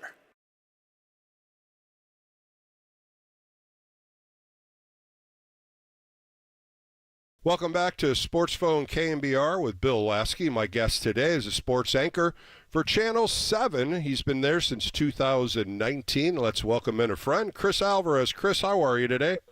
Hey, Bill. Great to talk to you. How are you? I'm doing great. Well, we're on the eve of so-called the second half. Of course, the Giants are 47-50. They played 97 games. They have 65 left. Chris, tell me your opinion and your thoughts of this first half. Yeah, Bill, I mean, I think everyone would say it's probably been a little bit disappointing for the Giants where they're at right now. But in the grand scheme of things, with all the injuries and all the up and down roller coaster ride, you're still right in the thick of the wild card race, and you have a chance to make some moves here with 65 to go. So I think this next couple of, week and a half or 2 weeks before the trading deadline is going to tell a lot about what this team's going to do, whether they buy or sell. And so this is a huge stretch coming out of the break when they get back going against Colorado on Friday.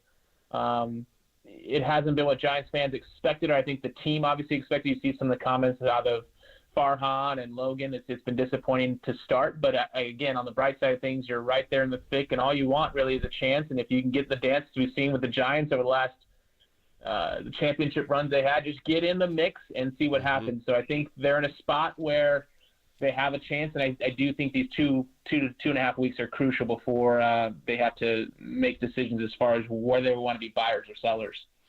Chris, I think the biggest problem that the Giants have had, they can't get to 500. It seems like they get up to one game under, and they just can't get over the hump.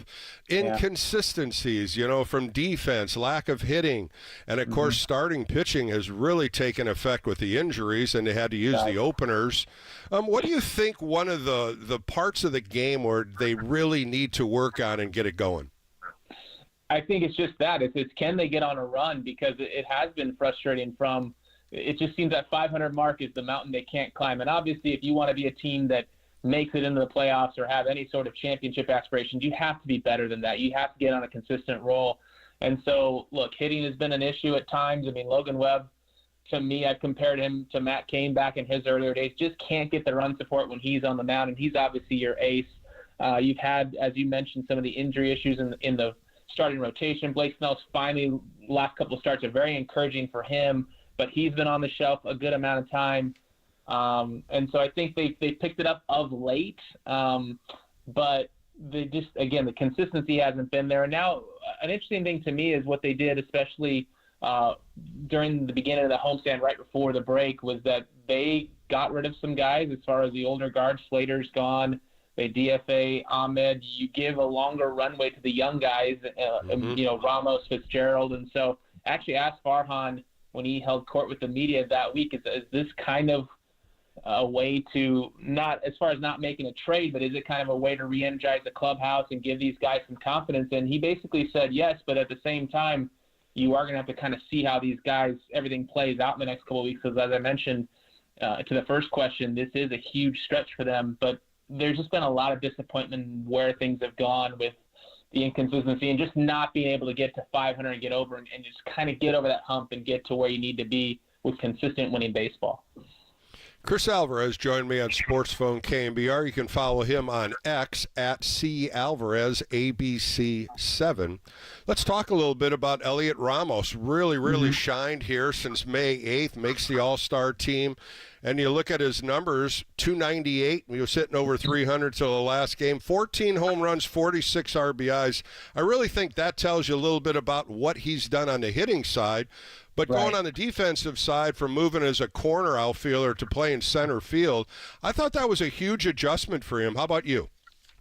Yeah, anytime you're going to move from the corner to center fielder, obviously just I think the beginning, you're the captain of the outfield, so communication is key. It's there's always different angles, and you are the quarterback out there in the outfield. So it's definitely a different a look of things. Also, from an outfield perspective, the ball coming off the bat and the angles, and as you know, Bill, you played baseball a long time. I had a chance to play in college for a little bit. That ball right at you and making a decision on on how you play it, and first step is always a key thing. So it's been nice to see the progression he's made, and obviously, look, he was one of the first guys, if not the first guys cut during camp, and to have the story he's had to become an all-star has been a great story for the Giants.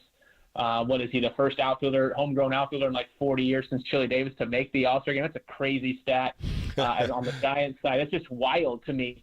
So he's been a nice addition out there. I'd like to see Ramos progress in the same way. You have all these guys that you've been talking about in the minor leagues, in the system for a while, and it's kind of like to see I'm sorry, I was talking about Matos, but Ramos, to see him progress and to do what he's doing is a nice sign, and you just need more guys to, when they come up, to step up in the way he has. And so maybe this is the chance for him that it's finally all clicked in and he feels good about where he's at and he can really take off. Well, you talked about him earlier, Luis Matos, a player that came up, really got hot, but ever since he was in that leadoff spot, he ended up going back to AAA, really took a nosedive, and really hasn't been playing much. He's been 1 for 15, and that goes back to the Atlanta-Cleveland series. Did not play at all in a Toronto-Minnesota series, only hitting .227. What does he have to do to catch fire again? I think it's kind of to the point of, do you get him? What kind of leash will Bob Melvin get him? Because I think when you're a young player and you're trying to find your footing in the big leagues, you don't want to be looking over your shoulder. I think it's the worst thing that can happen to a young player, and wondering and putting so much pressure on every at bat or every ball that you're playing in the outfield. Every time you're on the base pass, I think you're not as free as you want to be. And so, is it a matter of, is he not quite ready yet? Potentially, but also there is a potential that he is just needs a little more of a leash and the confidence, like, hey, I can go out here, play free. Yes, there's going to be mistakes along the way, but am I going to get better? And so, look, you have to have disciplined at bats. You have to have a good awareness of the strike zone and all those things. But I think for the biggest things for young guys, and you can tell me if I'm wrong because you've done it at this level, is the fact that you need to have the freedom to feel like you have a chance to have a long runway to either play well and or learn from your mistakes. Well, we always look at free agencies and how free agents work with new teams, and I want to stick with the players first. Matt Chapman and Jorge Soler. Matt Chapman, I believe, had a good first half, especially on the defensive side, with some of his magic that he's played with his glove. On the offensive side, lately he's been leaving a lot of guys on base, runners in scoring position. On the other end, Jorge Soler just can't get it going. 10 home runs. They put him in the leadoff spot. Punches out 4 times in the last game against Minnesota. What about these two? Give me your grades on both these players. I think from Chapman, I'd probably put him at a B. I mean, I think his numbers are pretty much standard as far as offensively, where he kind of has been in his career. Defensively, he's a wizard. He is so fun to watch on the hot corner. He's provided that defensive vacuum on that side of the field that you need. And Soler, it's been disappointing for sure, because you want to see, he was brought in to be a big power bat and they have better numbers than he has, and I just don't know if he hasn't fully felt comfortable at Oracle Park or in a Giants uniform. As you mentioned, you just can't, when you're relied on to be that kind of guy, you have to get more guys on, bring in more RBI. So Soler's probably in a C range right now, but it doesn't mean he can't turn around. I mean, you just look at him; he's a great athlete. I mean, he looks the part, and overall in his career, I understand why the Giants brought him in. So there's room to grow, but again, Bill, it's about getting hot, and maybe the second half, this All-Star break can kind of reset some guys. It's a nice break for them mentally and physically, and hopefully now this 60-plus game push, they can make a run to where they have a chance to play October baseball. Chris, 2 players that were on the IL recently, that was Thairo Estrada and Wilmer Flores. They were on the IL, and they both came back, and neither one of them has done anything when you look at what they've done. Flores only has had 3 at-bats. He's 1 for 3. But the one that I concern a little bit is Thairo Estrada, a real leader at second base, a guy that can drive in runs. He loves to hit gaps and run. Not much on the steal and base side. But since he's been back, he's 2 for 22 with 1 RBI, and he's only hitting .220 on the season. Thairo Estrada needs to be a big part of the second half. Do you agree? Absolutely agree with you, Bill, on that one. It's just every time you talk about some of these deeper stats and the stats just kind of recent, you can understand why they haven't been able to get over 500. They just can't get anything going consistently. And I'd like to think, like I said, I think this All-Star break comes at a good time for this team. And you also look at the schedule coming up for the Giants. No better place to get hot or get your offensive groove on than going to Colorado for 3. So hopefully the Giants can kind of get something going here. And Tyro, look, he has to be a big part of this offense. He's a good second baseman. And you just would like to think that he can kind of get it going. But, injuries and on and off the IL, definitely the consistency and the flow, he hasn't had a chance to really get into it because he has been back and forth, and especially that last one. So it's kind of a theme that we're talking about. Just hasn't been the consistent thing that you want for the Giants, and that kind of tells you why they are where their record is, 3 games under 500 at this point. Chris Alvarez, of course, you can watch him on Channel 7 Sports on weekends. He'll be continuing here on Sports Phone KNBR. Let's look on the pitching side, and the starting pitching we've talked a little bit about. But what have you seen out of Mr. Snell? Because the last 2 outings, he looks like that Cy Young winner that he's got 2 of them on his mantle. He sure put away hitters at ease. Yeah, and this is what Bob Melvin said, too. I mean, Blake, I think, has been kind of traditionally a slower starter. Look, he came in, not only if he had the slow start in his career, but he came in, obviously, with a late signing there in spring, and all of that kind of, I think, played into how the beginning of his first half of the season with the Giants was, whether he just wasn't quite right, trying to push through some injuries. But, look, the last 2 starts before the All-Star break have to give the Giants and their fans a lot of hope. I mean, he was perfect through 6 and into the 7th inning against the Twins the other day. He is that guy. It's just a matter of now, can he get a little bit of a role and stay healthy and be consistent? Because when he's on like he is, he's one of the best pitchers in baseball. His trophy mantle says so. So I think it's an encouraging sign. Logan Webb, again, I mentioned he hasn't gotten the run support that you'd like for your ace to have. Jordan Hicks has been mostly nice throughout the year. Kyle Harrison's starting to turn it around. And then you remember, you got to see, can you get anything from Robbie Ray and Alex Cobb here in the second half, because those are moves that you don't have to make as far as the trade goes, and they feel like trade deadline type acquisitions if you can get them back and any sort of help, because you want to try and avoid these bullpen games and blowing out your bullpen here with still a good chunk of the season to go. So I think there's hope on the starting pitching side, and when you have good starting pitching, then your offense doesn't have to do as much because they can keep the other team at bay. So it's never felt like they've been whole, and I think that's, again, why their record is what it is. They just haven't, when they went into the season, they haven't had the team that they've envisioned. And now, like I mentioned, the tough part for the front office is where are you at right around the trade deadline, and do you believe that those guys can make an impact coming off the injuries they have? And so this is a huge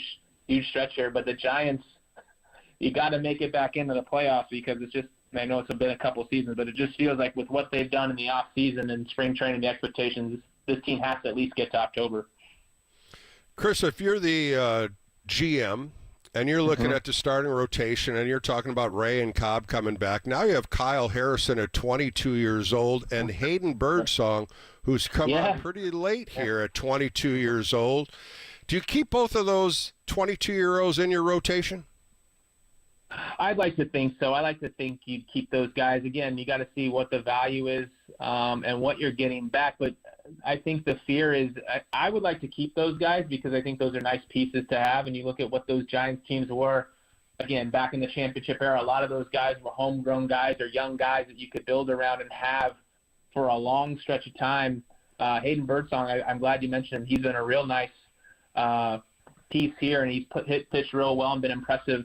And I've always kind of liked Kyle Harrison, only because he's a local kid and you want to root for him, but I think he has the build, he has the stuff. It's just about getting consistent at the big league level, and I think he's going to get there. So I'm not saying he's Madison Bumgarner, but wouldn't it be nice to have kind of a lefty in that kind of mold as your next Mad Bum type? I think he can do something along those lines. Again, not comparing him; he's got a long way to go, but I think he has that potential. So. I don't think you want to trade any type of these young guys for a rental or a run because, look, you have to be honest with yourself. Is this a championship team? They haven't shown it yet based on their record. So you don't want give up long-term future guys for a potential, maybe a first-round exit or a wild card exit in the playoffs. So that's the thing with the Giants front office is struggling with is where is this team really, and what's the realistic goal of making some noise in the postseason, Bill? I agree with you. I don't think they understand, is it an offensive team, a defensive team, is it pitching? There's really nothing that's come up clear yet. It's been spotty on different parts. And now you got to look at the bullpen, who I really believe the bullpen has held this record of 47-50 intact. When you look at Ryan Walker, he was in 48 games already, 6-3, 2.3 earned run average. Then you start looking at others. You look at Taylor Rogers, the lefty. He's been in 40 games. He's 1-3 with a 2.15. And, of course, his brother Tyler's been in the most. He's been in 49 games with a 2.5. So when you're realistically looking at this bullpen arms, they're doing their jobs. But how long can they continue to keep doing this and how many appearances? Yeah, that's a good point, and that's where your starters need to go deeper in the games, and maybe, again, you have relief with Cobb and Rea on the way. So I think you're exactly right. This team is they've stabilized and got them to where they are. They're still in contention. The bright side is they're 3 games out of the last wild card spot. But yeah, you don't want to rely on these bullpen arms this long because at some point you're gonna tire out, and that's when you see maybe things fall apart for a team late in the summer. You just can't rely on your bullpen this much, and so the starters are going to need to go deeper in games. You're going to get some more offensive production. Obviously, you got to get your runs in, and that's been the struggle with this team so far, just the inconsistency. But the bullpen, I agree, Bill, it's been a reason why they're kind of treading water here and giving themselves a chance for the second half. Couple more questions with Chris Alvarez as we finish up on Sports Phone KNBR. Let's talk Bob Melvin and his coaching staff. He's really had a fluster of players on the IL, and he's kept his head out of sinking water. But how do you think he's done so far this year? Well, look, I think the players, they all respect Bob Melvin. You got a staff, and just mention off the top of the head is, you have Matt Williams, you have Pat Burrell. You brought I think a lot of the Giants from the regime before to the regime now. It's a lot different. I think that he's more of a stable, calm force. Bob Melvin is, and look, he can only manage with what he has available to him, whether it's the injuries or the roster he's been given from the front office. I think he's done a decent job of, again, keeping the ship and keeping it going forward. He's the type of manager that the players obviously respect. He's been respected here in the Bay Area. He's a former Giant, all those great things. So I think he's done a good job. And look, the players at the end of the day, you have the players you have. They have to produce, and you have to put them in good positions. So I think Bob's done as good a job as he can do with all the different things we've talked about on this interview. And so I'd like to see the Giants kind of help him out and give him a chance to shine. So I like Bob Melvin, though. He's a fun guy to talk to. He's a baseball man, and he's always a pleasure to talk to anytime you're at the ballpark and doing interviews with him for sure. Chris, last one for you. 12 games left before July 31st ends. They go to Colorado for 3. They go to L.A. for the final 4. They come home to face Colorado for 3. They have off on the 29th. Then they finish up with 2 games against Oakland. 12 games. What's the record that has to be if he's going to add? And what would happen if they don't add and they sell? What kind of records would you have to endure? I think to keep it going, I think you probably got to win 8 of 12, and that's going to be a challenge with 4 of those against the Dodgers.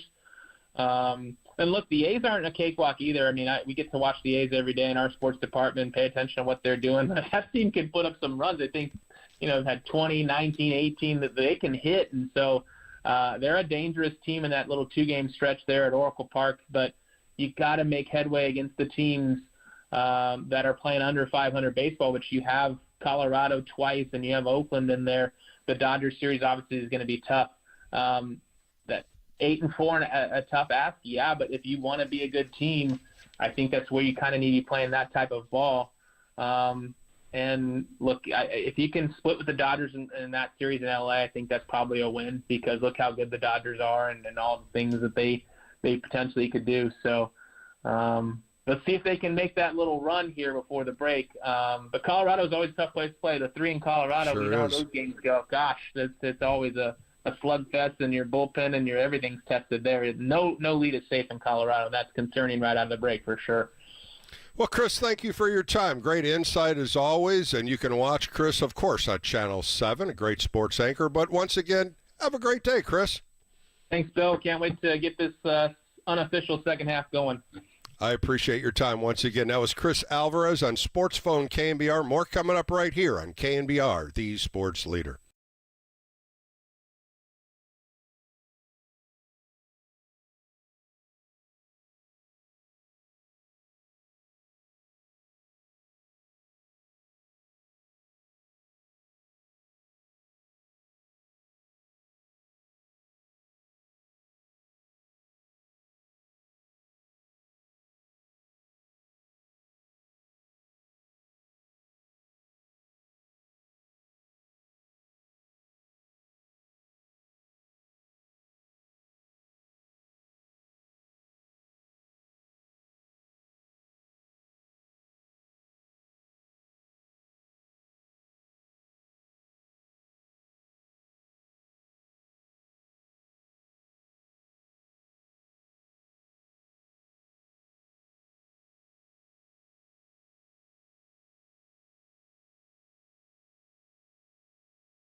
want your reaction, so give us a ring or blow up the text line at 415-808-KNBR. This is Sports Phone KNBR, streaming live at twitch.tv/The Sports Leader. Harrison on top, looks at second. Now the pitch. He struck him out swinging. Came back with a changeup that ended up off the outside, and Vasquez tried to check his swing and could not do it. Second strikeout for Harrison. 3-2. The runners go. The pitch. Swing and a miss. He struck him out. Another fastball, and he got Margot to chase what would have been ball 4. 94 miles an hour. The Twins with an excellent chance. 2 men on and nobody out, but they do not score. Anytime you get out of those jams, it's huge, and got the adrenaline going a little, so really want to get out in that 6, but trust the guys behind me. Walker did a great job coming in and only allowing 1, so we'll take that, and anytime you're up 4 runs, you take that, so great team win today. All right, welcome back to Sports Phone KNBR with Bill Lasky. That was Kyle Harrison after his last start on Friday, July 12th, where the San Francisco Giants beat the Twins 7-1. In that game, Kyle Harrison went 5 1/3, giving up 5 hits, 1 earned run, 1 walk, and 3 strikeouts. He threw 83 pitches, 50 of them for strikes, 5 ground ball outs, 7 fly ball outs. If you remember his first start coming back from the IL, he threw against the Cleveland Guardian, who was really erratic. His first inning, throwing 37 pitches, 22 for strikes. He only lasted 3 1/3, 4 hits, 4 earned runs, 4 walks, 2 strikeouts. He will be starting tomorrow in Colorado. First pitch right here on KNBR at 5:40. And I just questioned the change here. I really thought Blake Snell would be the starter on Friday. They have not put the probables up for Saturday or Sunday because that really pushes into the 4-game series against the Dodgers. So now you got Kyle Harrison on Friday. Most likely he will get a start on Wednesday if the 5-man rotation pushes that to the LA Dodgers. So I'm looking to see how the Giants are working the first and second game, because those 2 starters will get the Wednesday and Thursday game against the Dodgers. Now, again, things could change, no doubt. You got Robbie Ray that could possibly come off the IL to get one of those starts. They definitely want to show lefties against the Dodgers. That's one thing, how to neutralize the Dodgers. So Kyle Harrison gets the start tomorrow. 16 starts, 5-4. With a 4.08 earned run average in 86 innings. So let's take a peek. We're going to talk to Thomas Harding next. He's been following the Colorado Rockies, been writing for MLB.com, and I got to sit down with him earlier today to talk about this Rocky team. We talked about their record, 34-63. He really outlines a lot of the good, but mostly bad, what the Rockies are doing, and this is why I'm saying this series, these first 3 games are so important to get on the right path, to get a winning streak going here to face the Dodgers, because these are the last 4 games that you face the Dodgers in the 2024 season. To me, that's everything. You got to go in there. The least you can do is split. To take 3 out of 4 would be outstanding. Tough task in LA, but I think if the Giants come out in the 3-game series against Colorado with a nice momentum, winning 2 out of 3, sweeping them 3 out of 3 would definitely get them going into the LA Dodgers series. All right, coming up next right here on Sports Phone KNBR, I sit down with Thomas Harding. He's been covering the Rockies since early years, so we'll talk to him next, and we'll find out what he has to say about this dismal team that's in last place, 22 games out of first place. That's next right here on KNBR, the Sports Leader.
Sports Phone KNBR keeps rolling live from the KNBR Casino Matrix Progressive Jackpot Studios. Casino Matrix Progressive Jackpots are here. Where are you? Just drop in. Please play responsibly. 1-800-GAMBLER.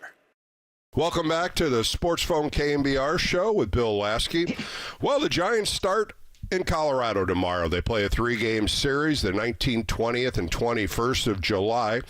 And now they're traveling to Colorado. So let's preview what we can see with the Colorado Rockies. So I'm going to run to my good buddy in Colorado. He writes for MLB.com. He's covered the Rockies since 2000. Let's welcome in Thomas Harding. Thomas, how are you today?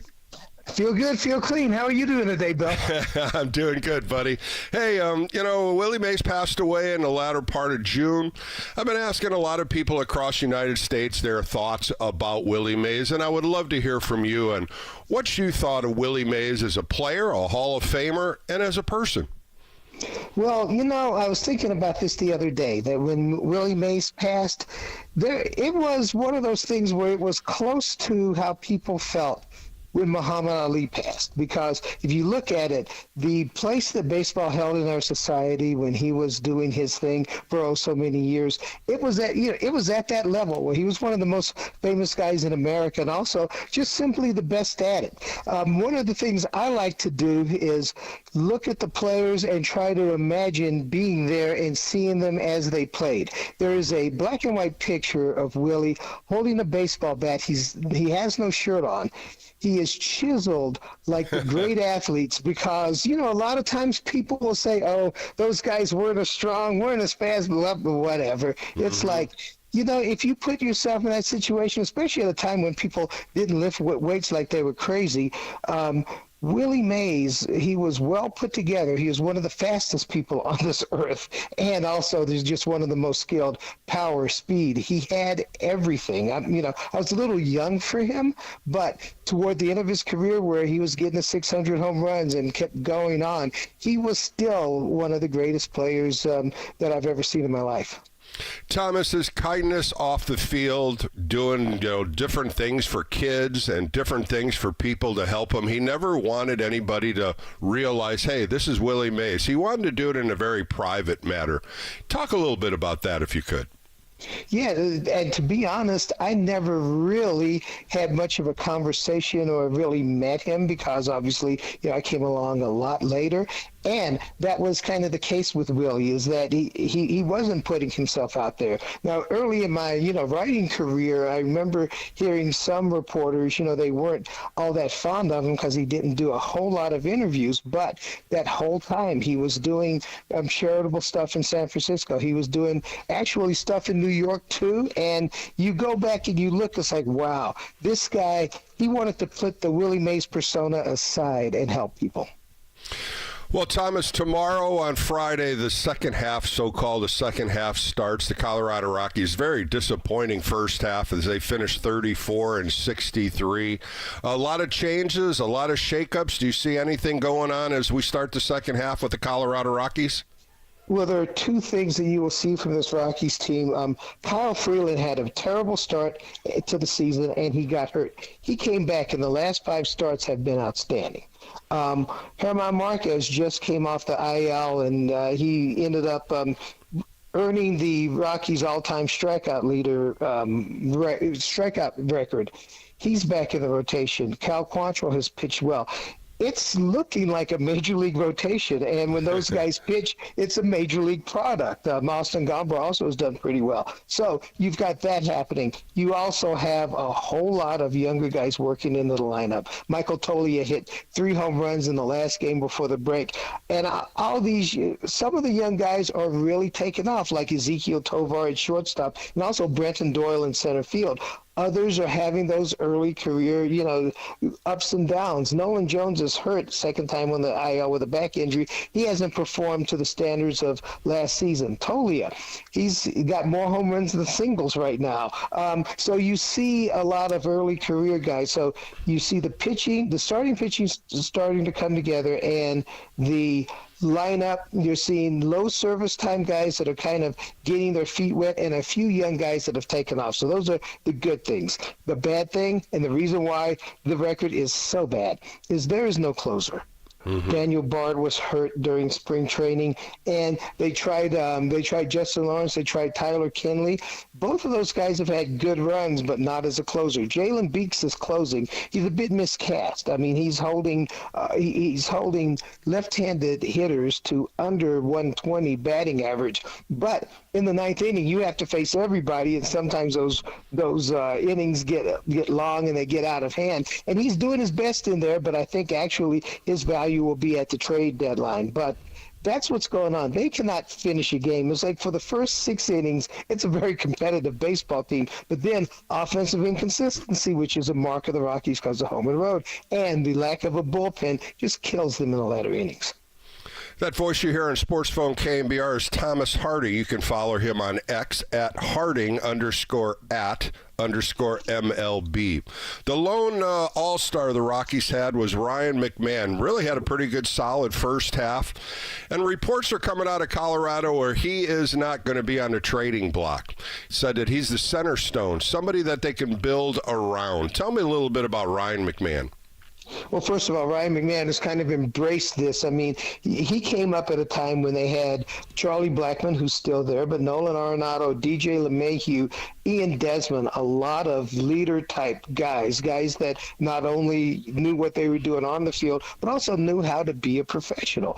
And Ryan McMahon really embraced that part of it also. At third base, he's been a finalist for the Gold Glove for the last 3 years. I think that 2 years ago he probably should have ended Nolan Arenado's reign as the Gold Glove guy. Last year, Brian Hayes was the guy.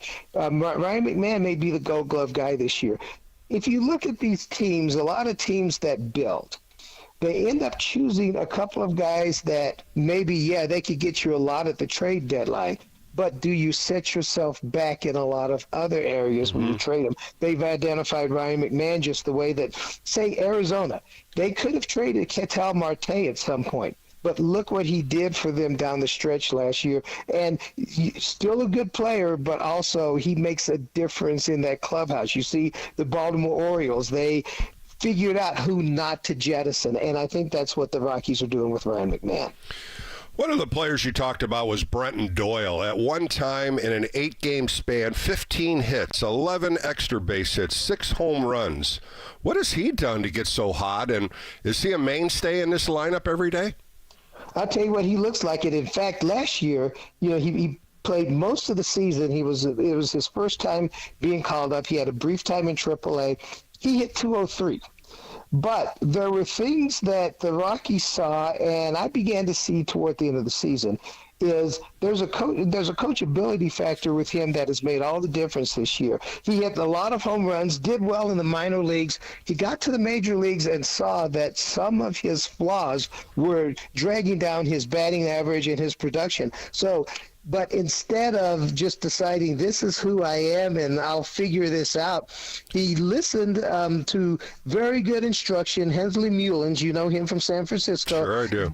Yeah, identified some things and worked with him and actually told him, he's like, listen, this is going to be gradual. So although he finished the year at 203, there was some positivity going in the offseason, and he really held on to some changes that Bam Bam Mullins worked into his approach. And that's why he's taken off this year. I guess this is kind of a textbook study in why teams that build from within sometimes struggle, but if they stick with their guys, they end up getting better. Thomas, a player you talked about, Michael Toglia, 16 home runs, 34 RBIs, the batting average under 200. Is it a hit or miss with this guy? Does he just go up there with power numbers and has a hard time getting on base? That had been the MO for a couple of seasons. He's kind of, been up and down between the Rockies and AAA. looked like it was coming together in spring training, and he made the opening day roster. But at one point, he was leading the team in home runs, but still batting that low batting average, so they sent him down for about 20, 30 games. They brought him back, and I asked Bud Black about him the other day, and what Black said was, and that road trip, he really took off with the power, but as you say, the average is low, the strikeouts are high. Black believes that you're starting to see the adjustments. Don't forget, he's a switch hitter. So when he makes an adjustment from one side, it may be a completely different adjustment from the other. Looks like he's getting that run of playing time, especially with Chris Bryant out, to where he has a chance to learn how to be a major league hitter. Right now, he's a major league power guy. Well, Thomas, there's one player I like, and that's Charlie Blackmon. At 38 years old, he's still in there, 6 home runs, 32 RBIs, hitting .260. A guy that's in there battling, and he's still got the age creeping up on him, but he's still out there giving it his all. What have you seen out of Charlie Blackmon the first half? Well, it's really interesting watching how this team reacts to having him. There was a period where Brenton Doyle was leading off, and if you look at the speed, he leads the team in stolen bases. He profiles as the leadoff guy. But this team is so much better when Charlie Blackmon is at the top of the lineup. He gives you a very professional at bat, and it seems like his at bat conveys information to other guys.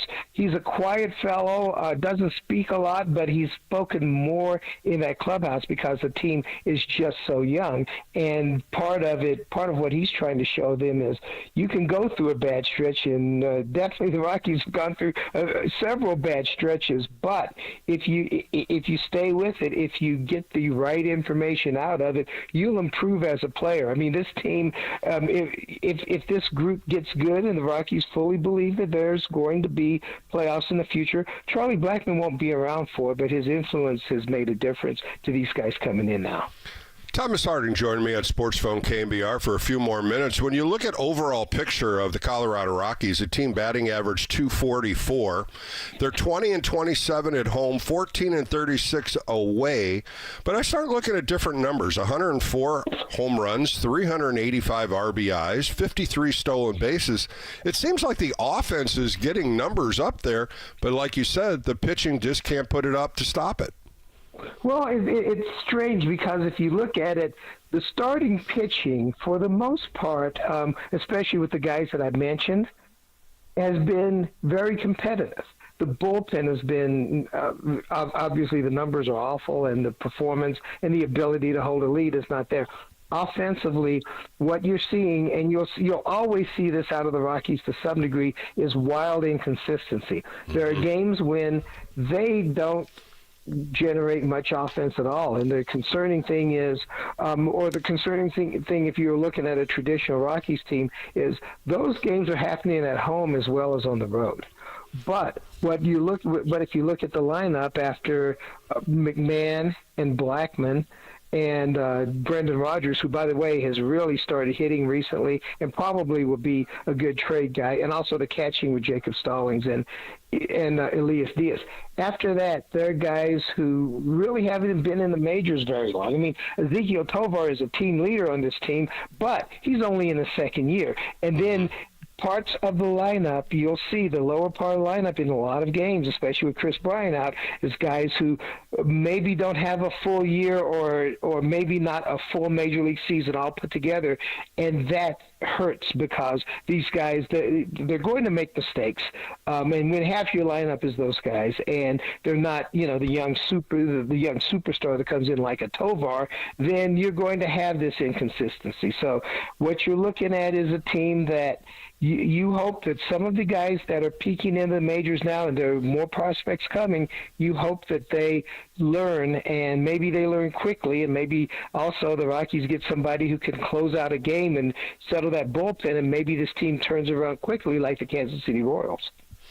Bryan and Jones, two players that they just can't get back on the field. Jones been IL a couple times this year. Bryan has just been a disappointment ever since he signed the big contract.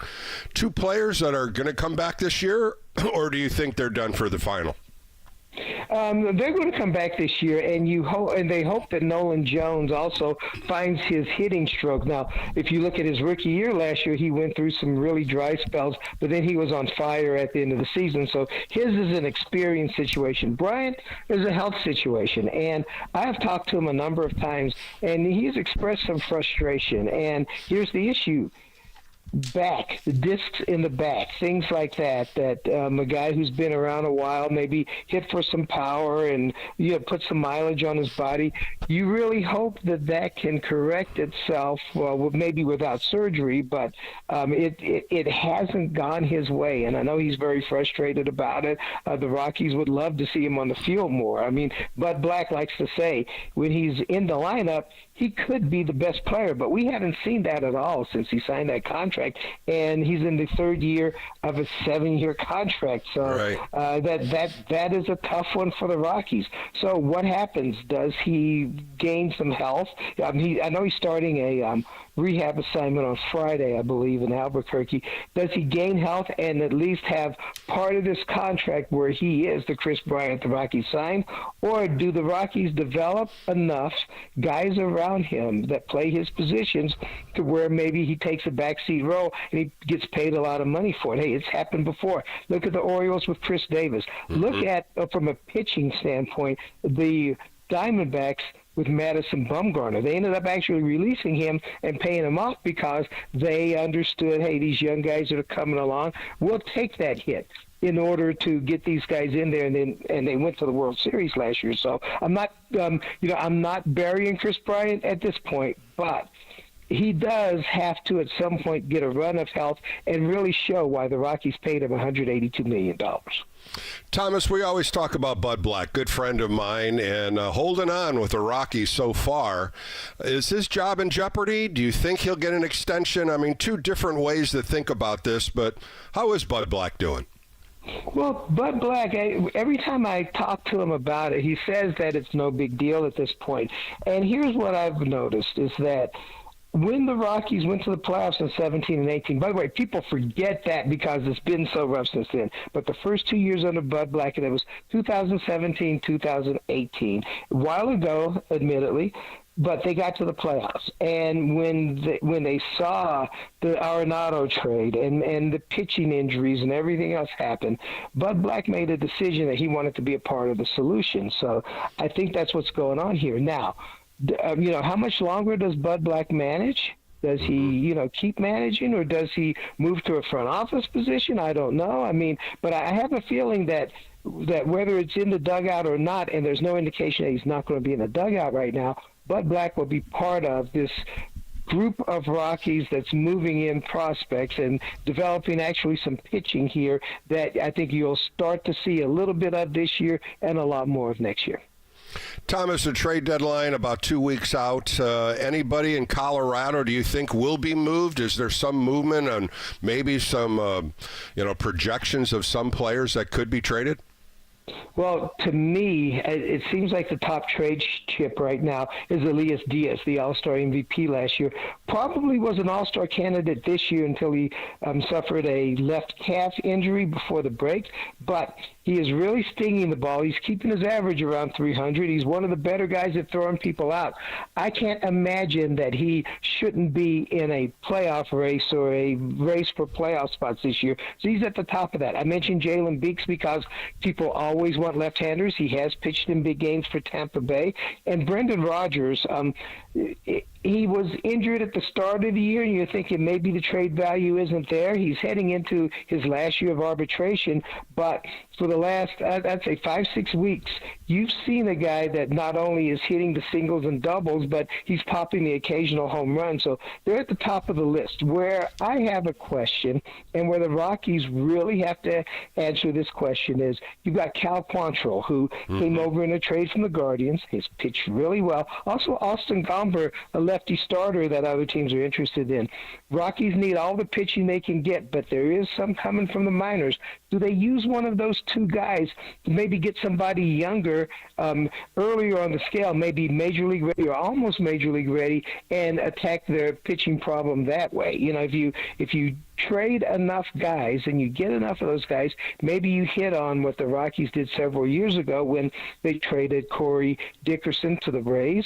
They got Jake McGee, lefty, who closed for them for a while. You know about him in San Francisco, but they also got Germán Marquez in the deal. And the following season, he was the rookie in the rotation that helped Kyle Freeland and Antonio Senzatella all get to the point where they got the team in the playoffs.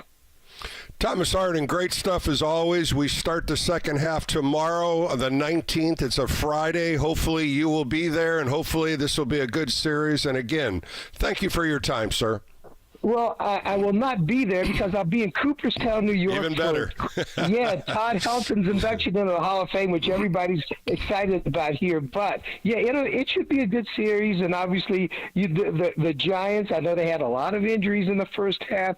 That's one of they're kind of a wild card. Now, I'm not talking about the playoff spot, but a wild card team to me. What's going to become of that team in the second half? We sure are waiting here also, Thomas. But enjoy yourself in Cooperstown and enjoy Todd Helton because he definitely deserves the induction into the Hall of Fame. No doubt about it. Thank you very much. That was Thomas Harding. More coming up right here on Sports Phone KNBR.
KNBR keeps rolling. Live from the KNBR Casino Matrix Progressive Jackpot Studios. Casino Matrix. Progressive Jackpots are here. Where are you? Just drop in. Please play responsibly. 1-800-GAMBLER.